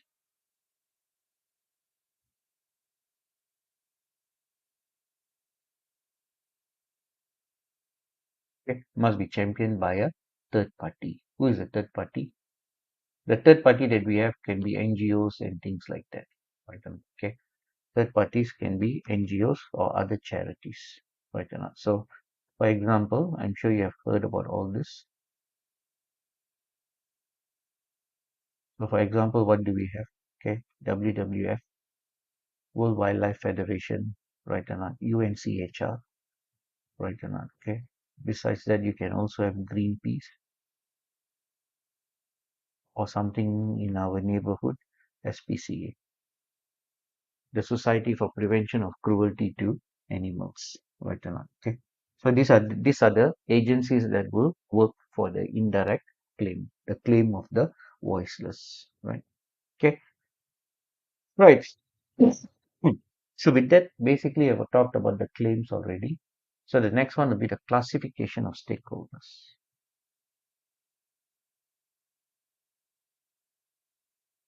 Classification of stakeholders. So there are many classification of stakeholders, right? For example, we can have internal and external stakeholders. Internal and external stakeholders. You can have narrow and wide stakeholders.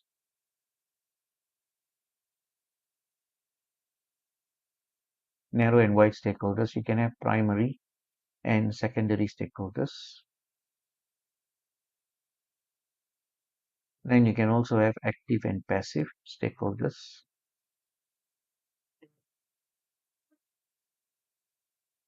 Active and passive stakeholders. Besides having active and passive stakeholders, you can also have voluntary and involuntary stakeholders.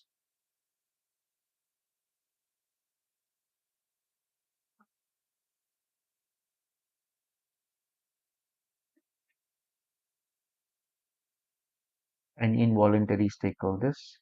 Besides voluntary and involuntary stakeholders, there could also be known and unknown stakeholders.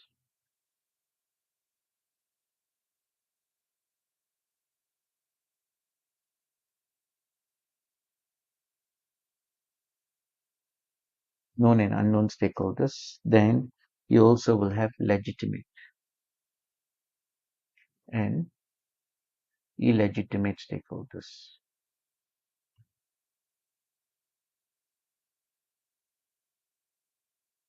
Legitimate and illegitimate stakeholders. So these are the different types of classification that you have, right or not. So what's an internal stakeholder? Internal stakeholders are normally employees of the company, are normally employees, right? And external stakeholders, external, we are going to include everybody that's not an employee, customers, community, and so forth. Okay. Now, what's a narrow stakeholder and a wide stakeholder? A narrow stakeholder.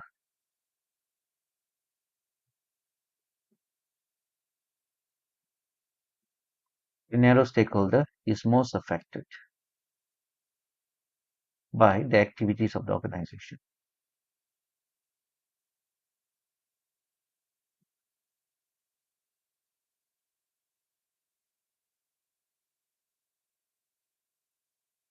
Activities and policies of the company. So if you're a wide stakeholder, a wide stakeholder is the least affected. Is the least affected again by the activities and the policies of the company. Okay. Now, what's a primary and a secondary stakeholder? The primary stakeholder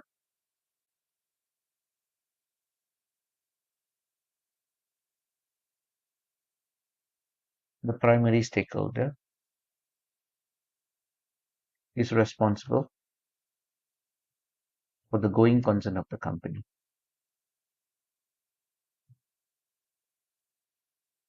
and is able to exert influence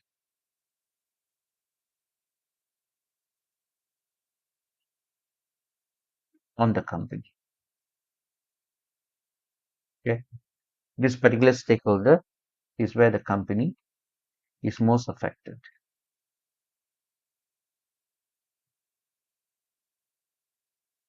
by this stakeholder. The secondary stakeholder has least effect or influence on the company.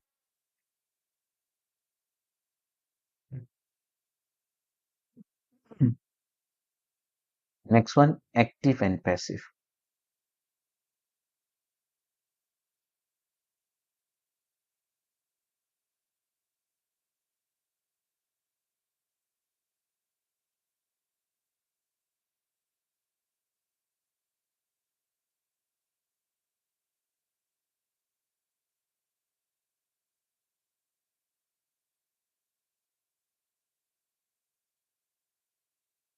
Now, who's an active and what is a passive stakeholder?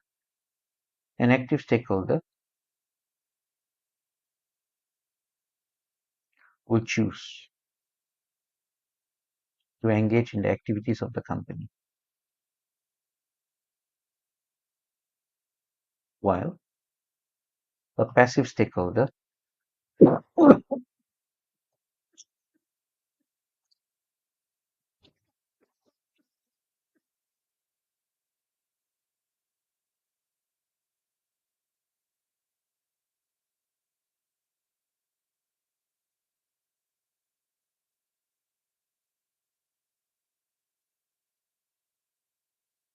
choose not to engage the company,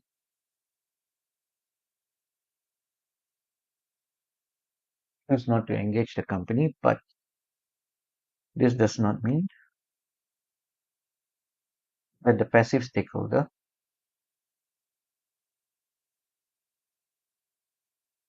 does not have power. They just choose to be passive. If circumstances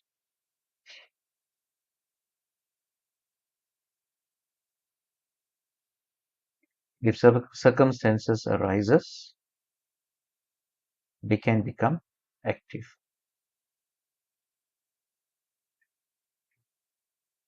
They can become active.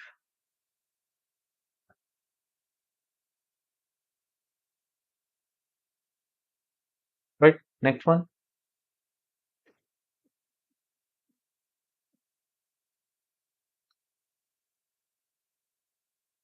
Voluntary and involuntary stakeholder. A voluntary stakeholder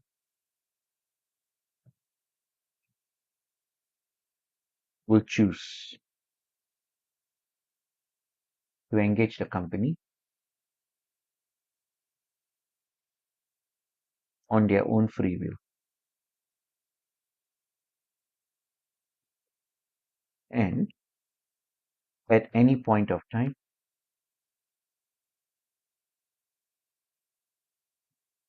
based on their will, are able to disengage the company.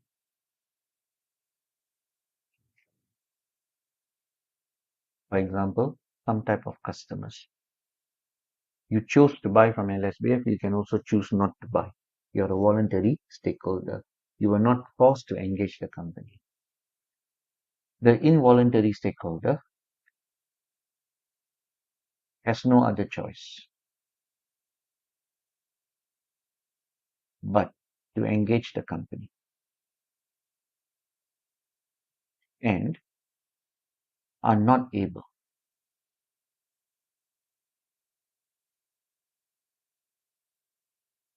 to disengage the company at will. Right? So who can this be? This is another example of a customer, but this time, these customers, they are buying their product from a monopoly company. That means there's only one provider, isn't it? You don't have a choice. You have to buy the electricity from them only, regardless of what happens, right? Now, known stakeholders, obviously to the term, they are known stakeholders. So the unknown stakeholders.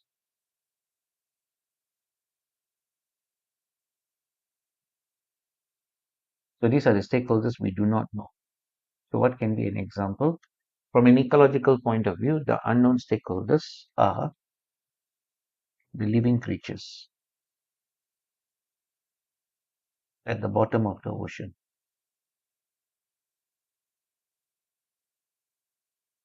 At the bottom of the ocean.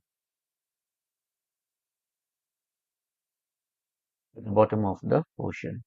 Whilst the exact nature of this stakeholder is not known, but it could be established that any form of pollution,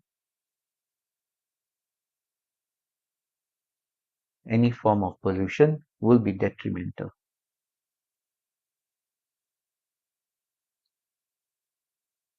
to these living creatures.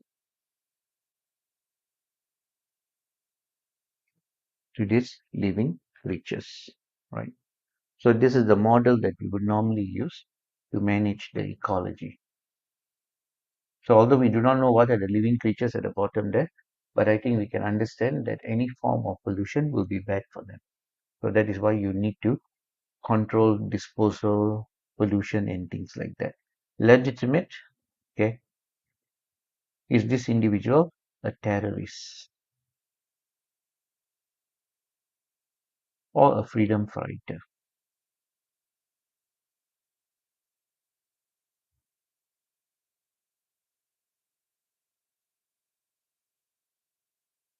terrorist or a freedom fighter. This is based on the perception of the audience. To some, the individual is a terrorist, but to others could be seen as frighteningly freedom fighters. So it's based on how we look at it, isn't it? Right or not? Okay.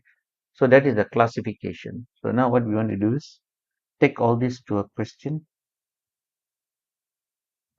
book, page number 162.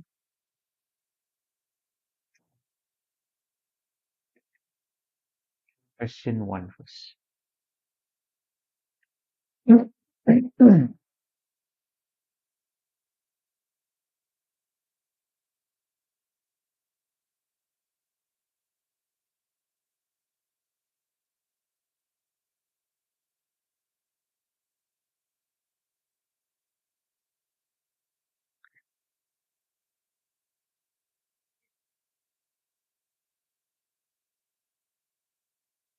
Distinguish between what's a voluntary and involuntary stakeholder, identifying both types of stakeholders in Hesper thinking.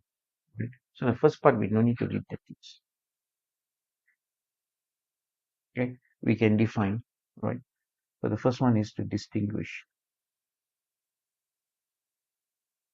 voluntary and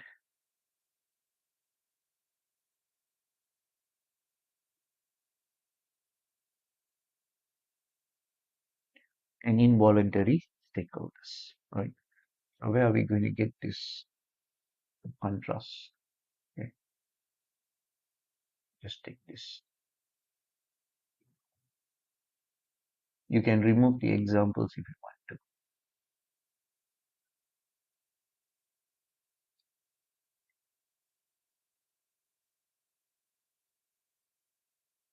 Right. Now the next one is to identify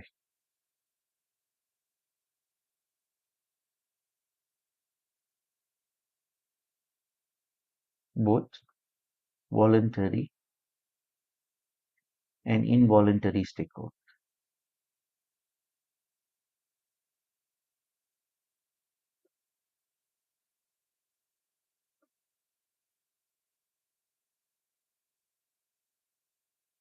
Fasted nucleus.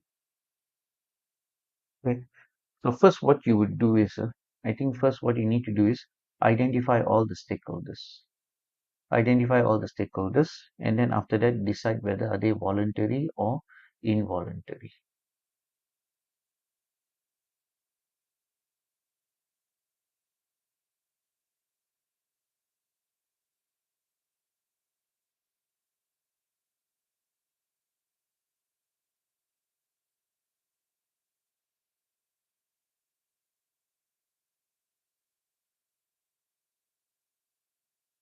Okay.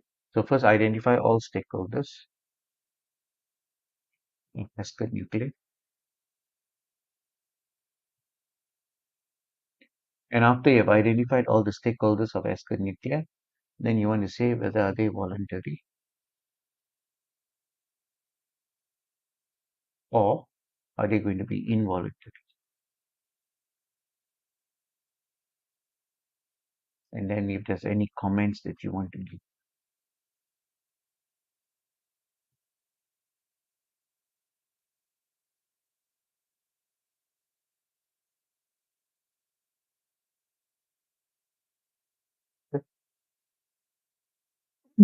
So first figure out whether are they voluntary or involuntary, or first figure out who are the stakeholders. Okay. So where is the case? Right. So the case is quite long.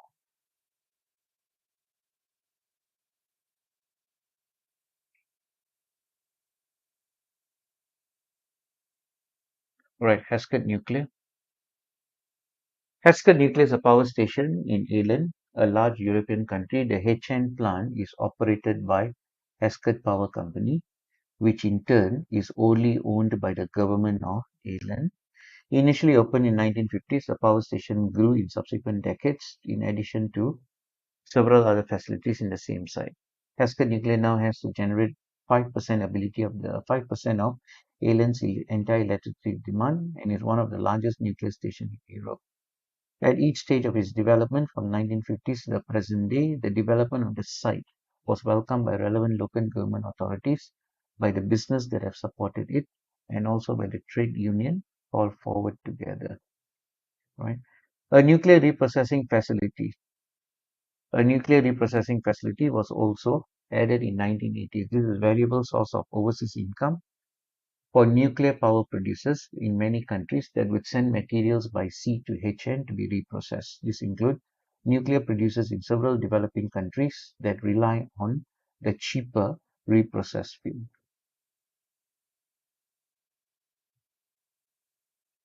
Profitability. HPC is loss-making and receives substantial subsidy each year from the government of Ireland. HPC has proven itself uneconomic, but is deemed politically and environmentally necessary. The government of Ireland has reluctantly accepted that large subsidies to HPC will be necessary for many years, but also considers nuclear power to be a vital component of its energy portfolio and is also as a key part of its clean energy strategy. Unlike the energy from fossil fuels such as coal, gas, and oil, nuclear power generates a negligible amount of pollution or polluting greenhouse gas. Heskett Nuclear has provided much needed employment in otherwise deprived part of the country.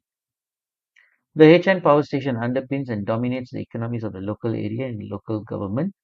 Authorities say that HN plant is vital to the regional economy. Since it's open, however, the HN power plant has been controversial. Opinions about HN.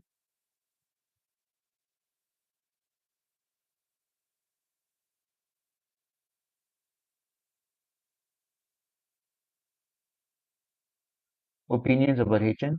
Some neighboring countries have believed themselves to be vulnerable to the radioactive active contaminations from the HN plant. In particular, two countries, both of whom say their concerns about HN arises because of their geographical position, are vocal opponents. They say their geographical proximity force them to be concerned as they are affected by the location of HN plant. The government of Beelan. The government of Beelan, whose capital city is 70 kilometers across the sea from HN, has consistently opposed HN and has frequently asked the government of Ireland to close HN down. The Beelan government claims that not only does the low-level emission from the site already contaminate the water separating the two countries, but also claims that any future major nuclear incident would have a serious implication for the citizens of Beelan. There is some scientific support for this view, although opinion is divided whether Beelan is being irrational in general. The government of Sealand. The government of Sealand is also a vocal opponent of HN. Sealand is located to the north of Beelan and is approximately 500 kilometers away from Ireland. Some nuclear scientists have said that such a large stretch of water between HN plant and Sealand, and even with a much feared incident, that would be unlikely to seriously impact on Sealand. Some commentators have gone further and said that Sealand's concerns are unfounded and born of ignorance. The forward FT, the trade union for HN employees, issued a statement saying that Sealand had no reasons to fear and its fears were entirely groundless. HN's other local persistent opponent is No Nuclear Now, a well-organized and well-funded campaigning group describing itself on the website as passionate about the environment. It describes HN's social and environmental footprint is very negative. And then, as I pointed out, to an environmentally important colony of rare seeds living near the HN plant, and it says the seals are dependent on the local natural ecosystem around the plant and are unable to move, arguing that the animals are at significant risk from low-level contamination and would have no chance of survival if a more serious radio leak ever or radioactive leak ever occurs. And then points out to the leak that occurred in 1970. Right. Okay. So we have about 9. I think we should have 10 as a final number. Mhm. So who are the stakeholders that you have identified? Okay.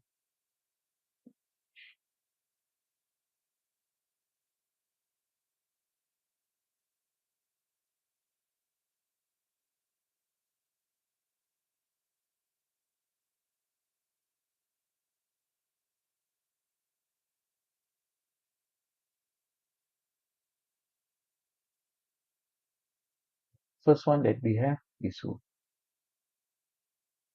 HPC will be Hesketh Power Company. After Hesketh Power Company, the government of Ireland.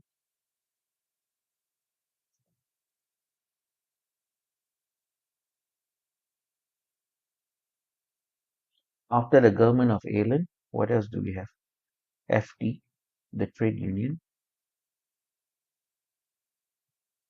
Then we have the employees. Then we have the government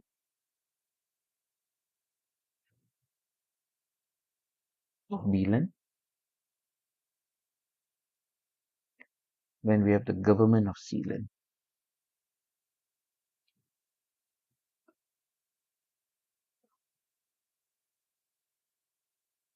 Besides that, anyone else?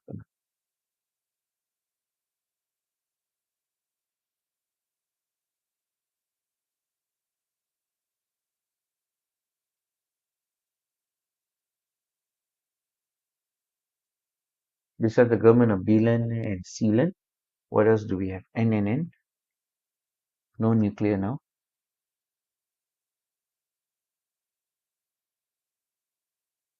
Besides that, we have the colony of rare seals. And definitely this Ascot nuclear must exist somewhere. So then we have got the community, right? So now all you have to say is whether are they voluntary or involuntary. Which one is voluntary and which one is involuntary, right or not? Okay, is HPC voluntary or involuntary? Okay, so I think HPC, yes, is voluntary.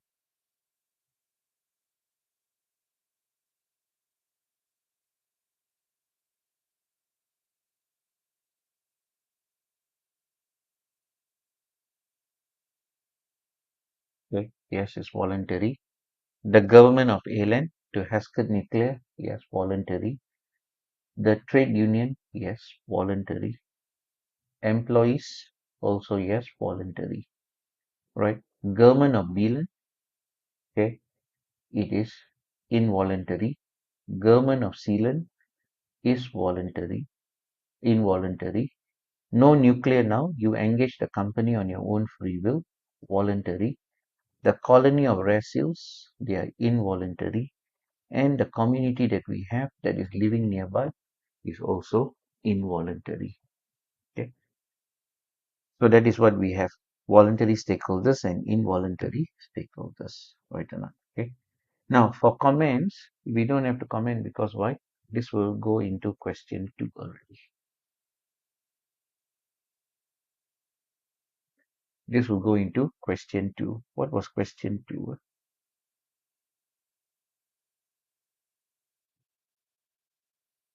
So for question 2,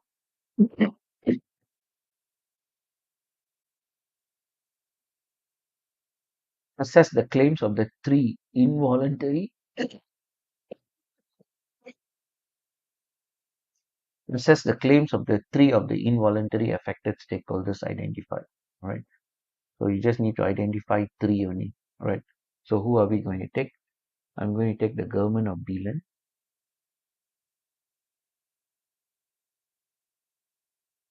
I'm going to take the government of Sealand. Right. It's very difficult to talk about the seals. So we're going to choose the community. Okay. Anyway, I don't have to talk about the seals because why? No nuclear now represents who? Okay. New nuclear now represents the colony of the rare seals. Because why? They are the voiceless. They are the voiceless. Right or not? Okay. HPC is who? This is the company that runs Heskett Nuclear.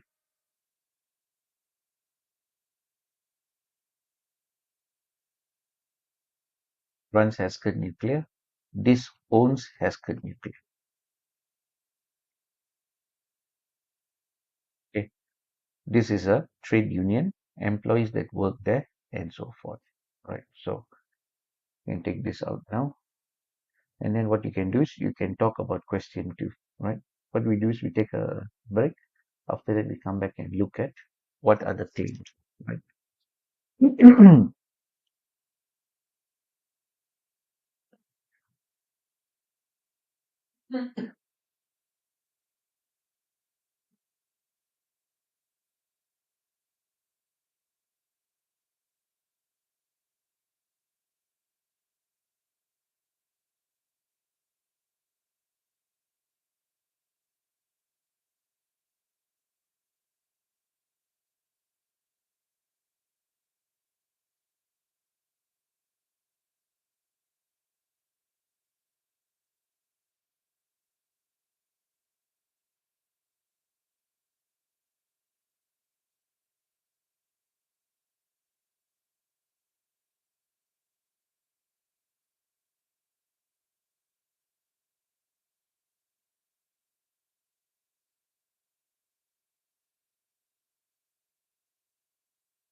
So the second question,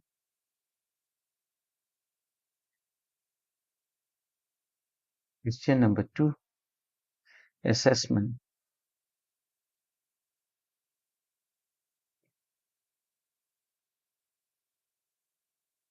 of the claims of 3 involuntary stakeholders.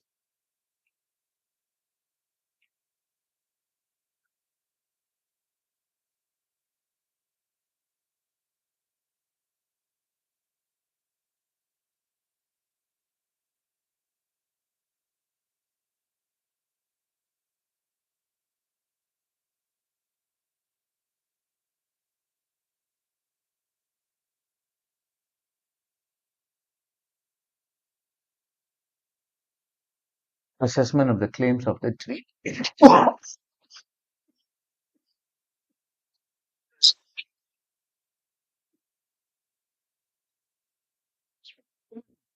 of the involuntary stakeholders, right? So who are the 3 that we chose?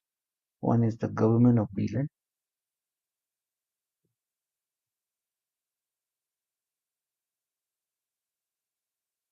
and the other one was the government of Zealand,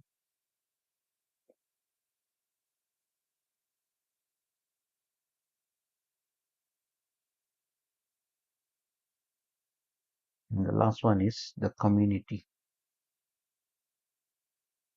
in proximity to Hasket nuclear. So now, why is the government of Beelan an involuntary stakeholder? Okay.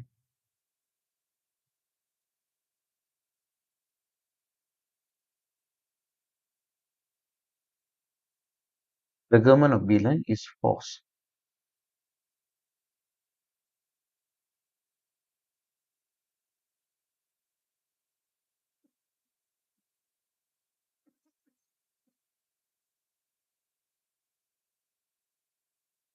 The government of Beelan is forced to engage Hasket nuclear due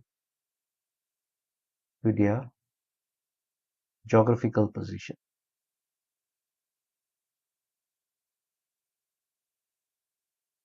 Due to their geographical position,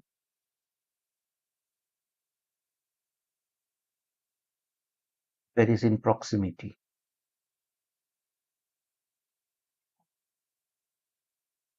to Hasket nuclear, just 70 kilometers away. 70 kilometers away, and is separated by a narrow body of water.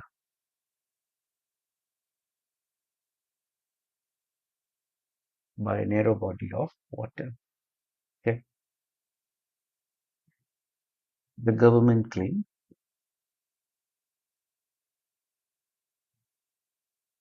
the government claims that there is already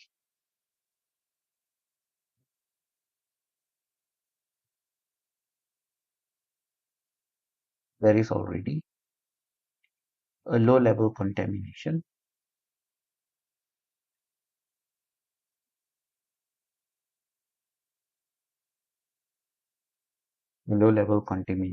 on a body of water that separates Ascot nuclear in a land with B land. Okay, due to the activities of Ascot nuclear.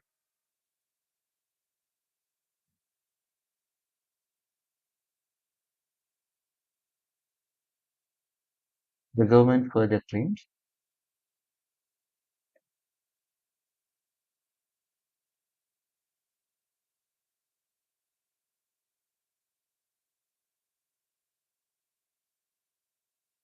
the government also further claims that should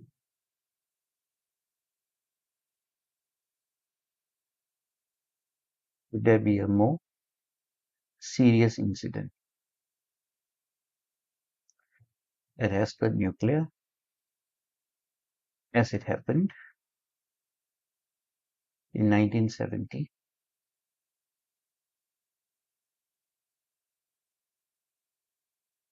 As it happened in 1970, it would have severe consequences to the people of Beelan, where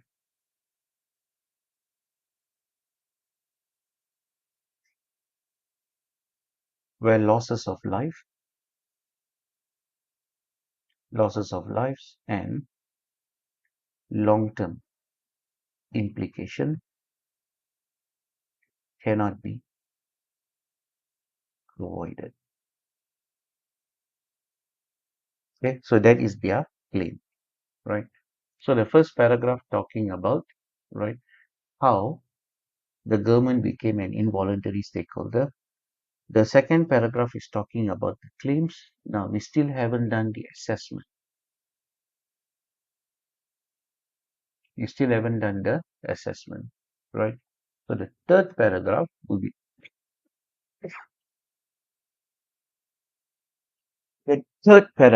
be talking about the assessment, right? Okay. Now what is the assessment? Okay, the claims level that has been nuclear by the government of Britain,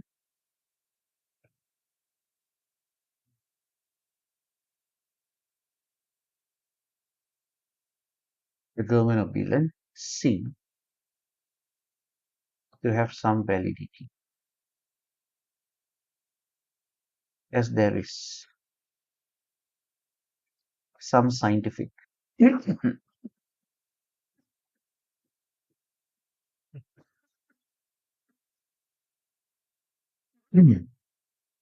as there is some scientific evidence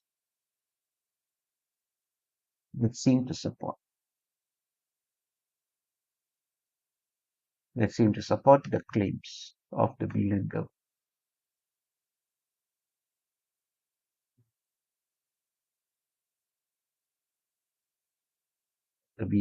government. Now, how do we know there is some scientific evidence?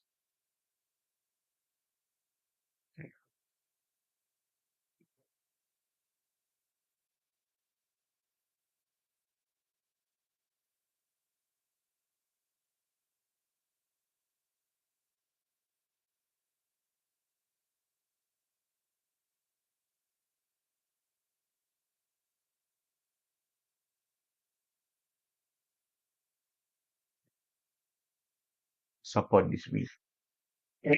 So there is some validity. Okay, right. Next one, the government of Zealand.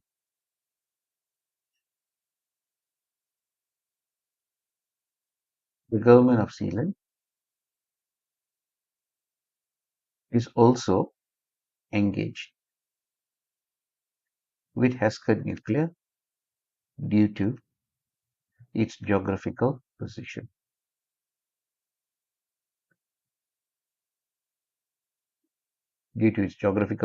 So we can't change the geographical position, making this also an involuntary claim.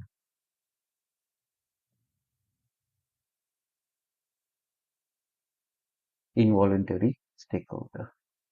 Okay. However, Sealand is located to the north of England and is 500 kilometers away from Ascot Nuclear. It is 500 kilometers away from Ascot Nuclear, right? And a wide body of water separates.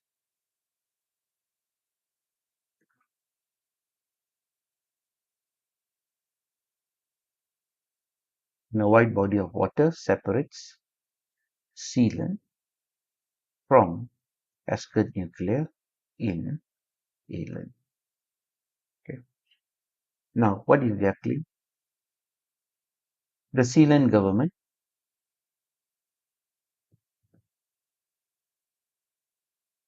seem to have similar claims as Beelan. Sealand government seems to have similar claims as Beelan. That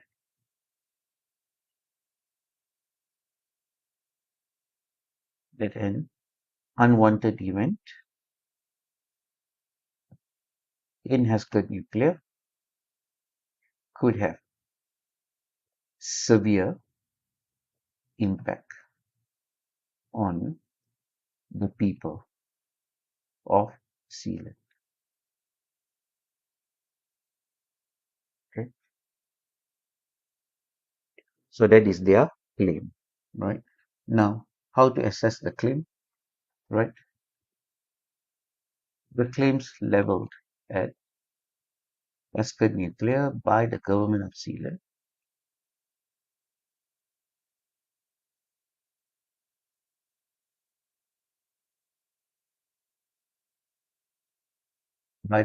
Sealand seem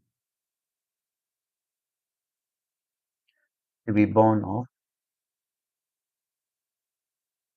pure ignorance.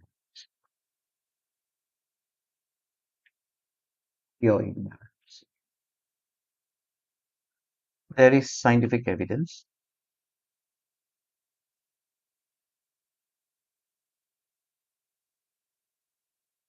that states even if the unlikely event of a nuclear incident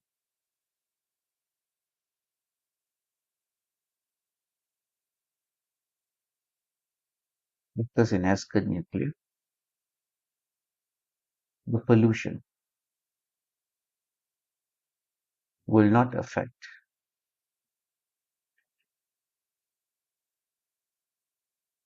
sealant, as the wide body of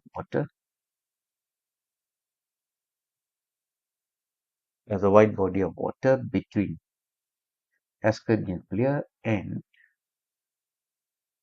sealant is adequate.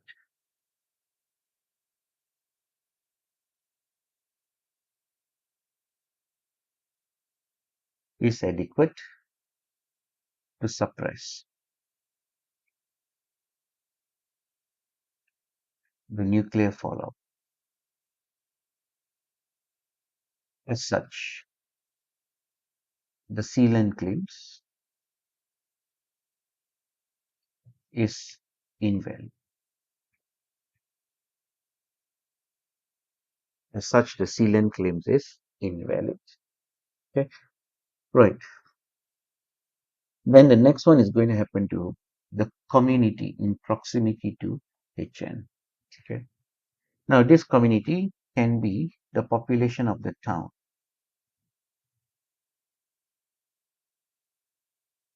where Ascot nuclear is located. Although the town has benefited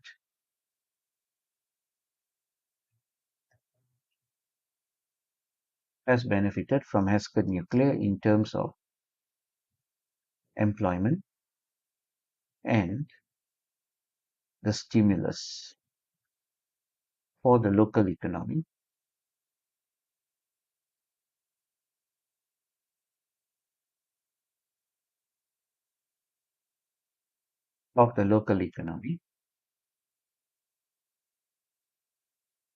Although they benefited, right, local economy, right, in the event of a nuclear incident,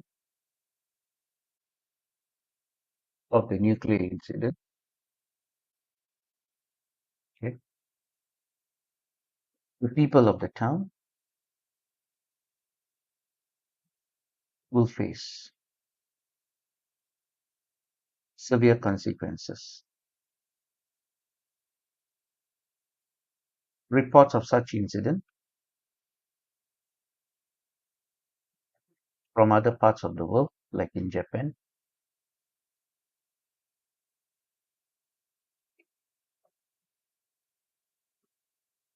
from the other parts of the world, have indicated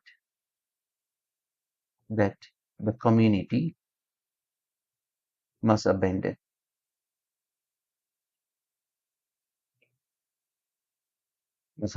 their homes,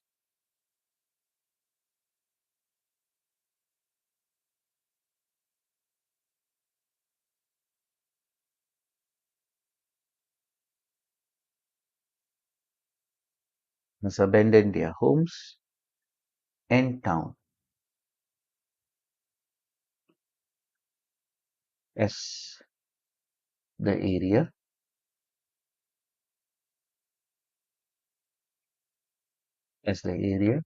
cannot be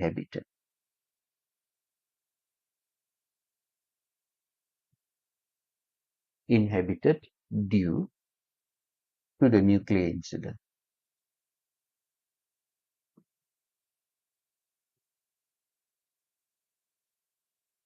In other parts of the world, right or not? Okay, cannot be cannot be inhabited due to the nuclear incident.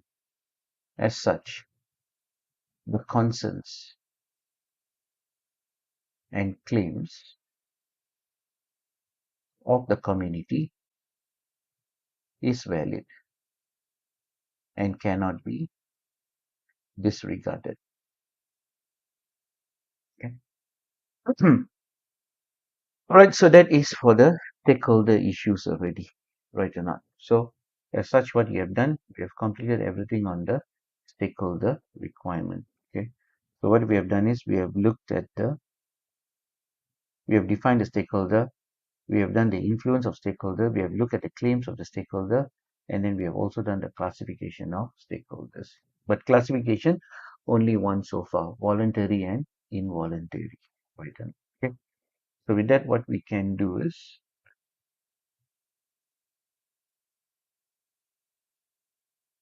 okay, so we have done the expectation. So the next one you can do is the purposes of the organization.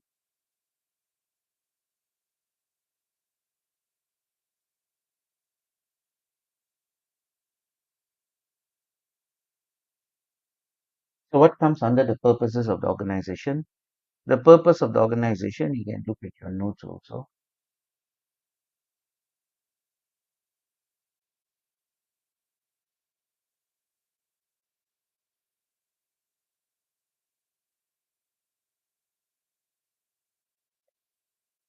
So there is quite a bit here, right? So what you can do is you can read this, right? Or not. But basically what we are going to do is we're going to summarize what is this particular vision and vision statement.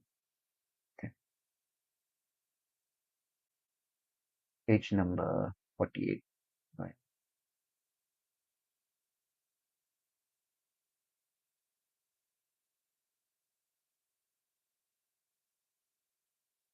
Page 48 of your notes. Purposes. Now, it can be called purposes or the reasons.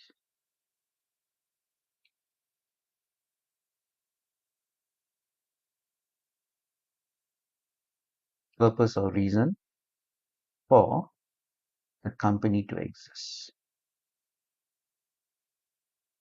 Right? This is called the purpose or the reason for the company to exist. Right? So, in order to talk about the purpose or the reason for the company to exist, it's a mission. Right? Okay. So now, when you say it's a mission, theoretically, if you put as a mission, this is still tacit. Right? Tacit means it's in the mind of the CEO or the owner of the company or the owner, right, for the company to exist, for the company to exist, right or not? If you want to make it more explicit, then what happens is we must come up with a mission statement. So if we say it's a mission statement, then this makes it more explicit. This makes it more explicit, right? Why is it more explicit? Because now it is documented. It is documented, and once documented, the purpose or the reason for the company to exist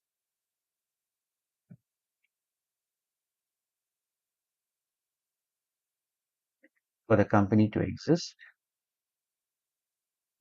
can be shared.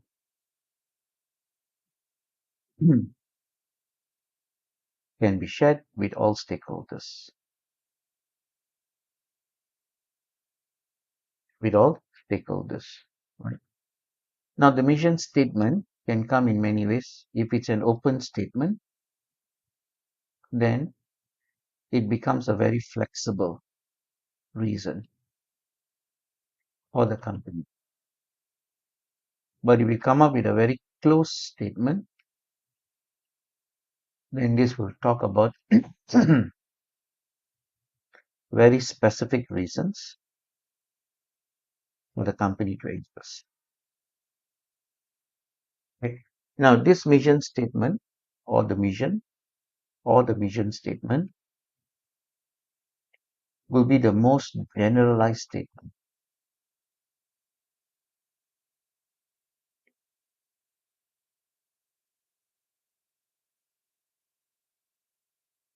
Will be the most generalized statement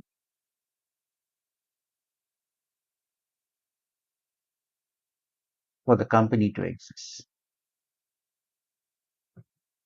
Most generalized statement for the company to exist. Right. Now, in worst of situations, the mission or the mission statement can be used as cultural glue.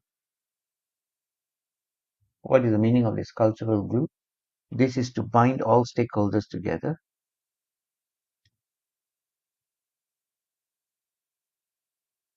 To bind all stakeholders together to regress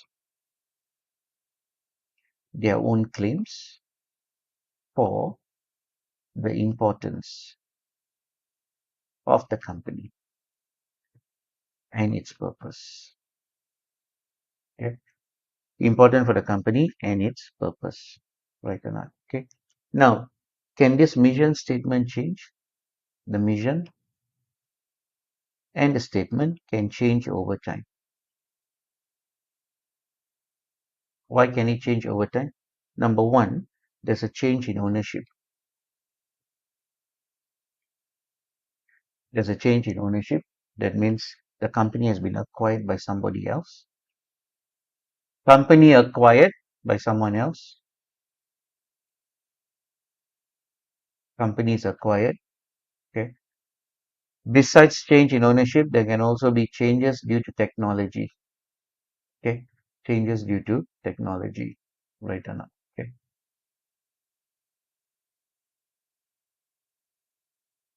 Changes in ownership or changes in technology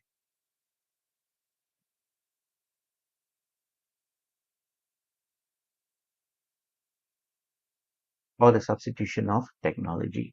Right. In exams, right, where we go for exam questions, what happens is in exams, they can either call this the mission or there is also exams that call this the strategic aims or the strategic objectives or the strategic objectives, right? So if we want to look at a question, then we have to go to a past year paper, right?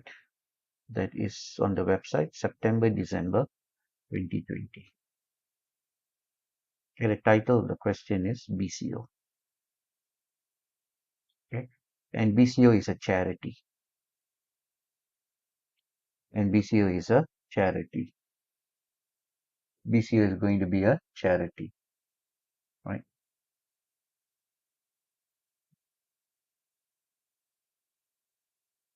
right? BCO is a charity. Now let's see if I have the question. Yeah, yeah. September, December 2020, right? So what we're going to do is we're going to look at question 1A, right? What is this question 1A?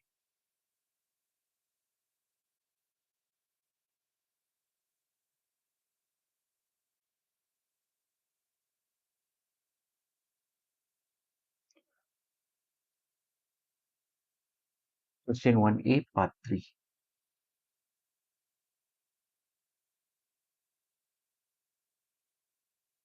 Question 1A, part 3. How the BCO's mission and strategic objectives meet its key stakeholder needs, right? So what is the mission and what is the strategic objectives of the company, right? So let's go and look at the mission and the strategic objectives of the company. Okay. Right. So that means we need to understand what BCO is all about. Okay. BCO is actually a wildlife charity. Okay. It's a non-for-profit charitable organization set up to protect endangered wildlife. Okay. Right. Okay. So much of the BCO income comes from donation from the public and from corporate donors, but they also get a lot of money from what is called legacies. Legacies means people who leave their estate to the charity after they die, right? However, there has been an economic recession, right? Okay, but for now, I need to look for an exhibit that will talk about the mission.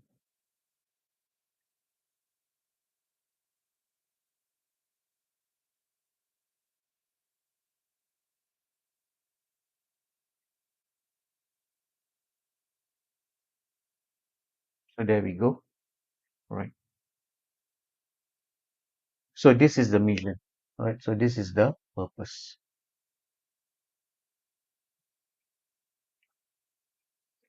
This is the purpose or the reason for BCO to exist. Okay, the vision is different. The vision is the aspiration of the company, aspiration of BCO. Or in other words, we can say the desired future. The desired future of BCO. Okay. Then the aim, then we have our strategic objectives. So if we are talking about strategic objectives, this must be long-term objectives. Maybe 5 years and above.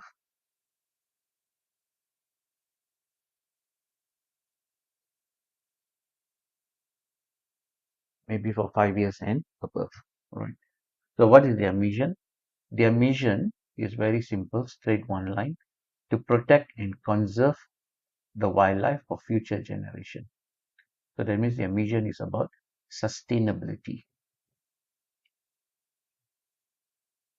sustainability or preservation, okay, for the future generation, right? So what is their objective? Their objective is to ensure that 100 threatened species, are protected and returned to their natural habitat. So now, if this objective is attained,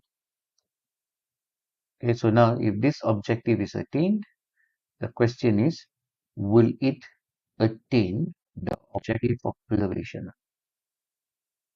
Right? So yes, right? So that is a yes. Number two, to invest in 100 wildlife, it will come back.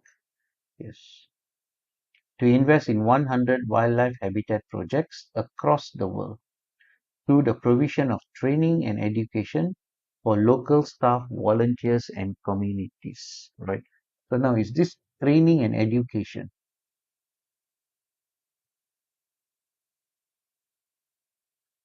Is this training and education important for the preservation of the wildlife for future generation or not? Okay, right. So do you think training and education is important? Right. Then the next one that we have is going to be what? Okay. Ensure that 1 million people, ensure that 1 million people are better connected with nature through the education and awareness of the natural world they live in, better connected with nature, right? So will this also have any impact to this mission that they want to preserve and so forth, right? Okay. So what we do is very quickly, we go and look at what we can put in as our answers, right? But if you can, download this paper and keep and continue to read the rest of the scenario. Okay. So this is September, December 2020 BCO, right or not? Okay. So here we want to look at how the mission and objectives will meet the aspirations of stakeholders of BCO. Okay, right. So we have not looked at the stakeholders right now, but I've given you roughly just now, right now. So if you remember what I said just now, roughly on stakeholders, you can answer that. So who are the stakeholders that we have roughly from the case? We have the donors, right? We have the donors, right? From the objectives, we know we have the communities, right? We have the global communities. Then we have the wildlife, okay? We have the wildlife, the threatened wildlife, right? And also you have the employees and the volunteers, okay? Now, donors are different types of donors. You got corporate donors, right or not, okay? Corporate and individual. Communities, this can be communities near the wildlife, near the habitats, and this can also be global community who needs to understand about wildlife. Wildlife is wildlife, okay? Employees and volunteers, right? Employees and volunteers that will enable the mission and objectives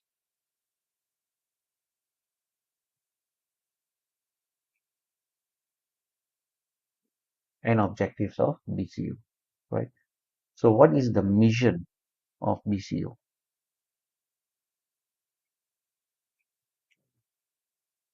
What is the mission of BCU? And then what are the strategic objectives of BCU?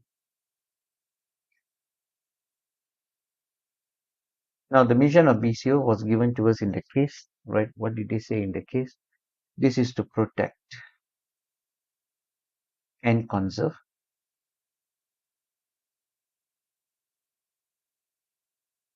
the wildlife on a global scale, globally, right?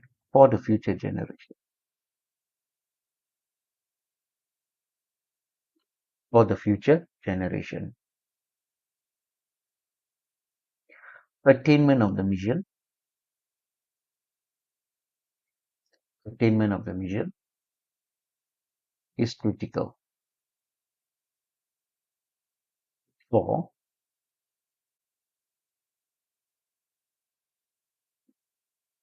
attainment of the mission is critical for all stakeholders, as each stakeholder would have a claim on BCO as an exchange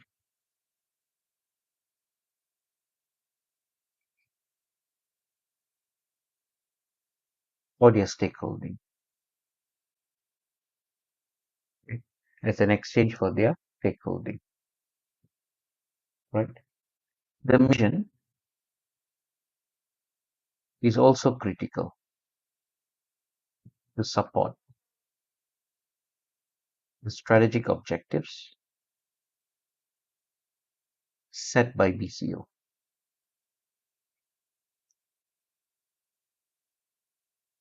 okay? Set by BCO, okay? So what is the strategic objectives that has been set by BCO? They have three strategic objectives, right? The first one is to ensure that 100 threatened species, 100 threatened species are returned to the natural habitat.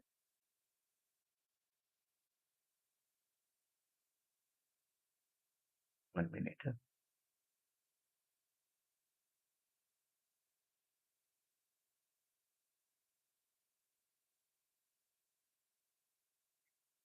Are returned to the natural habitat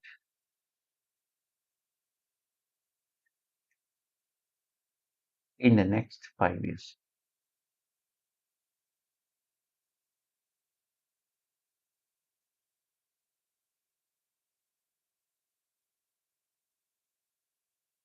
In the next 5 years. So where do we have that 5 years here?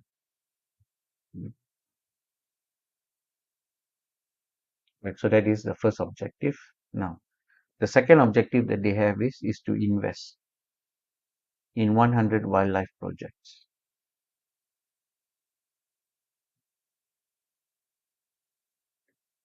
To invest in 100 wildlife projects through training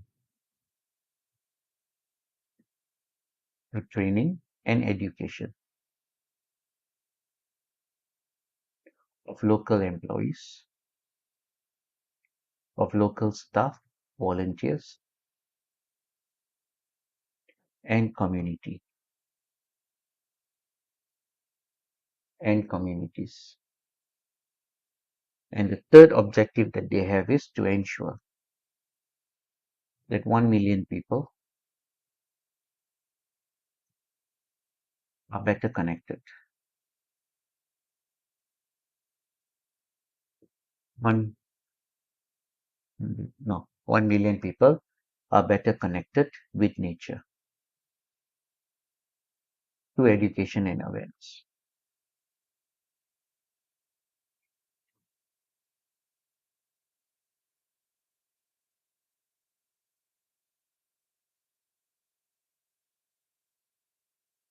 Through education and awareness of the natural world that they live in.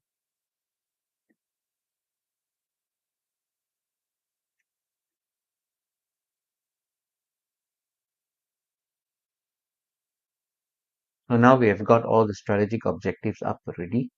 So next we have to find out how does the mission support this, right or not? Okay, right. Okay. So for the first one, okay, to ensure that 100 threatened species are returned to the natural habitat in the next 5 years. If this objective is attained, it will relate closely.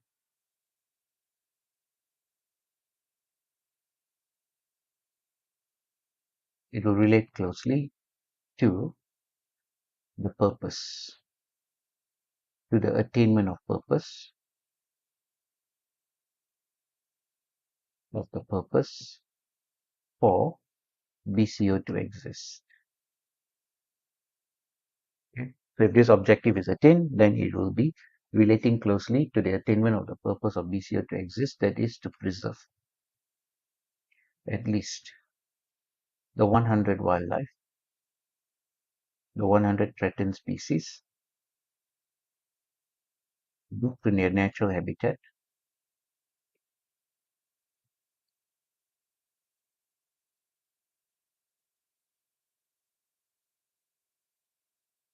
so that they can thrive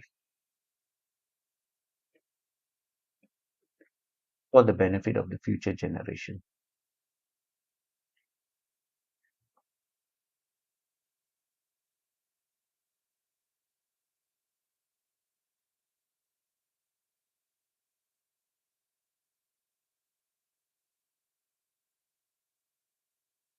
Okay? For the benefit of the future generation.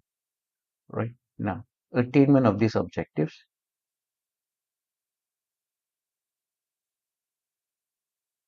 is also essential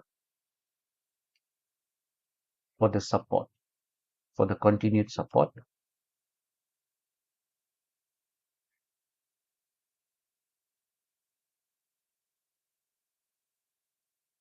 involve some stakeholders, such as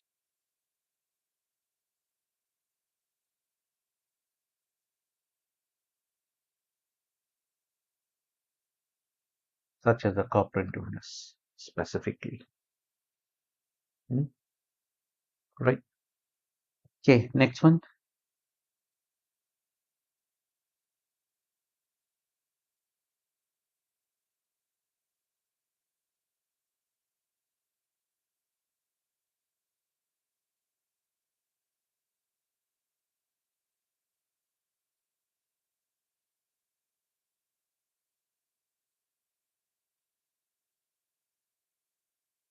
So that is to ensure the first 100 threatened species is done. Now the next one is to invest.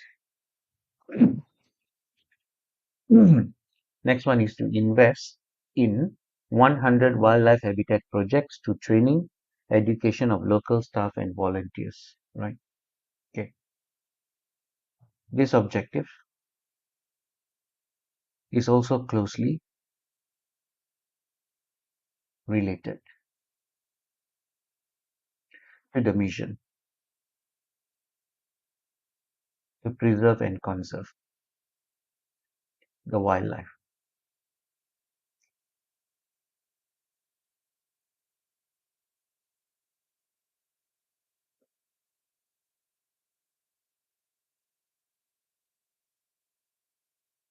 Threatened wildlife in a global scale. Okay. So why do we think that this education is important? Okay. The training will equip the employees and volunteers on wildlife management,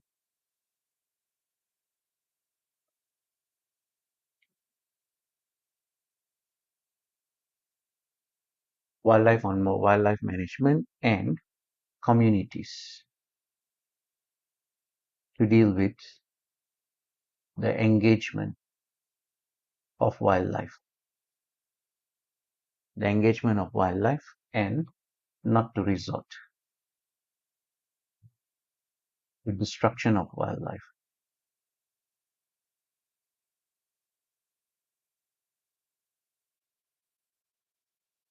Without such awareness,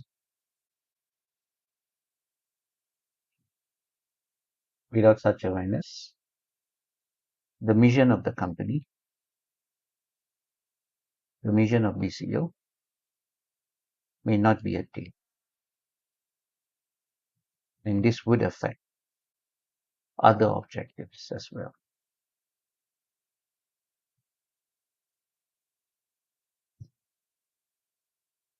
Right. Next one, last one for today.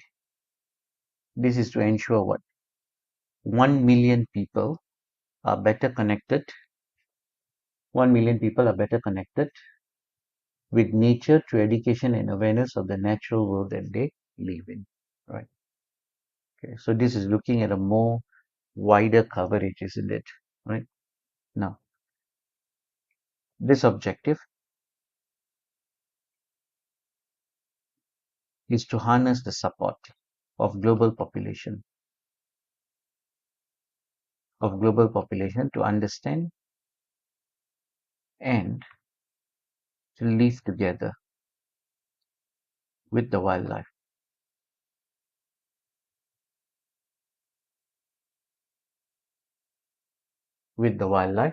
and the importance of wildlife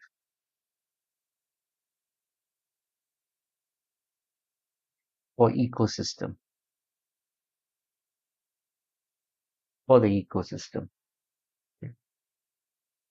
This will also stop demand for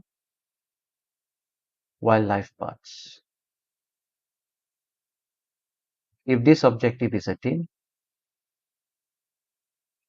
then the mission to preserve and conserve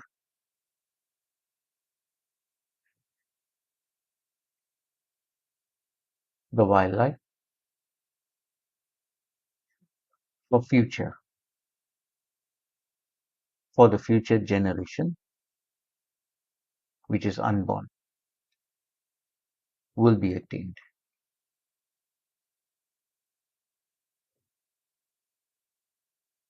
Okay, will be attained.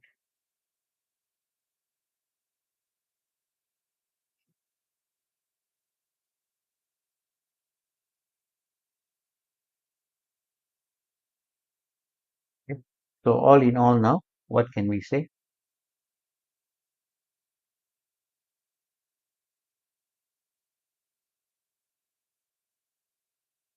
All in all, we can say the mission of BCO is closely related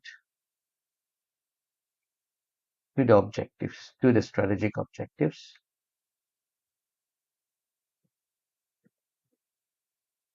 set by BCO.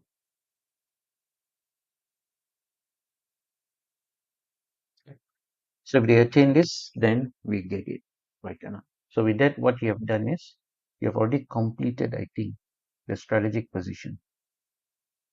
Okay. So the next time when I see you, I won't be talking about strategic position anymore because why?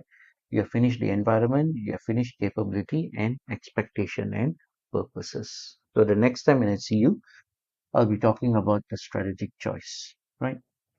So what we'll do is we'll terminate the lesson here and hopefully I'll get to see you in class next week, right?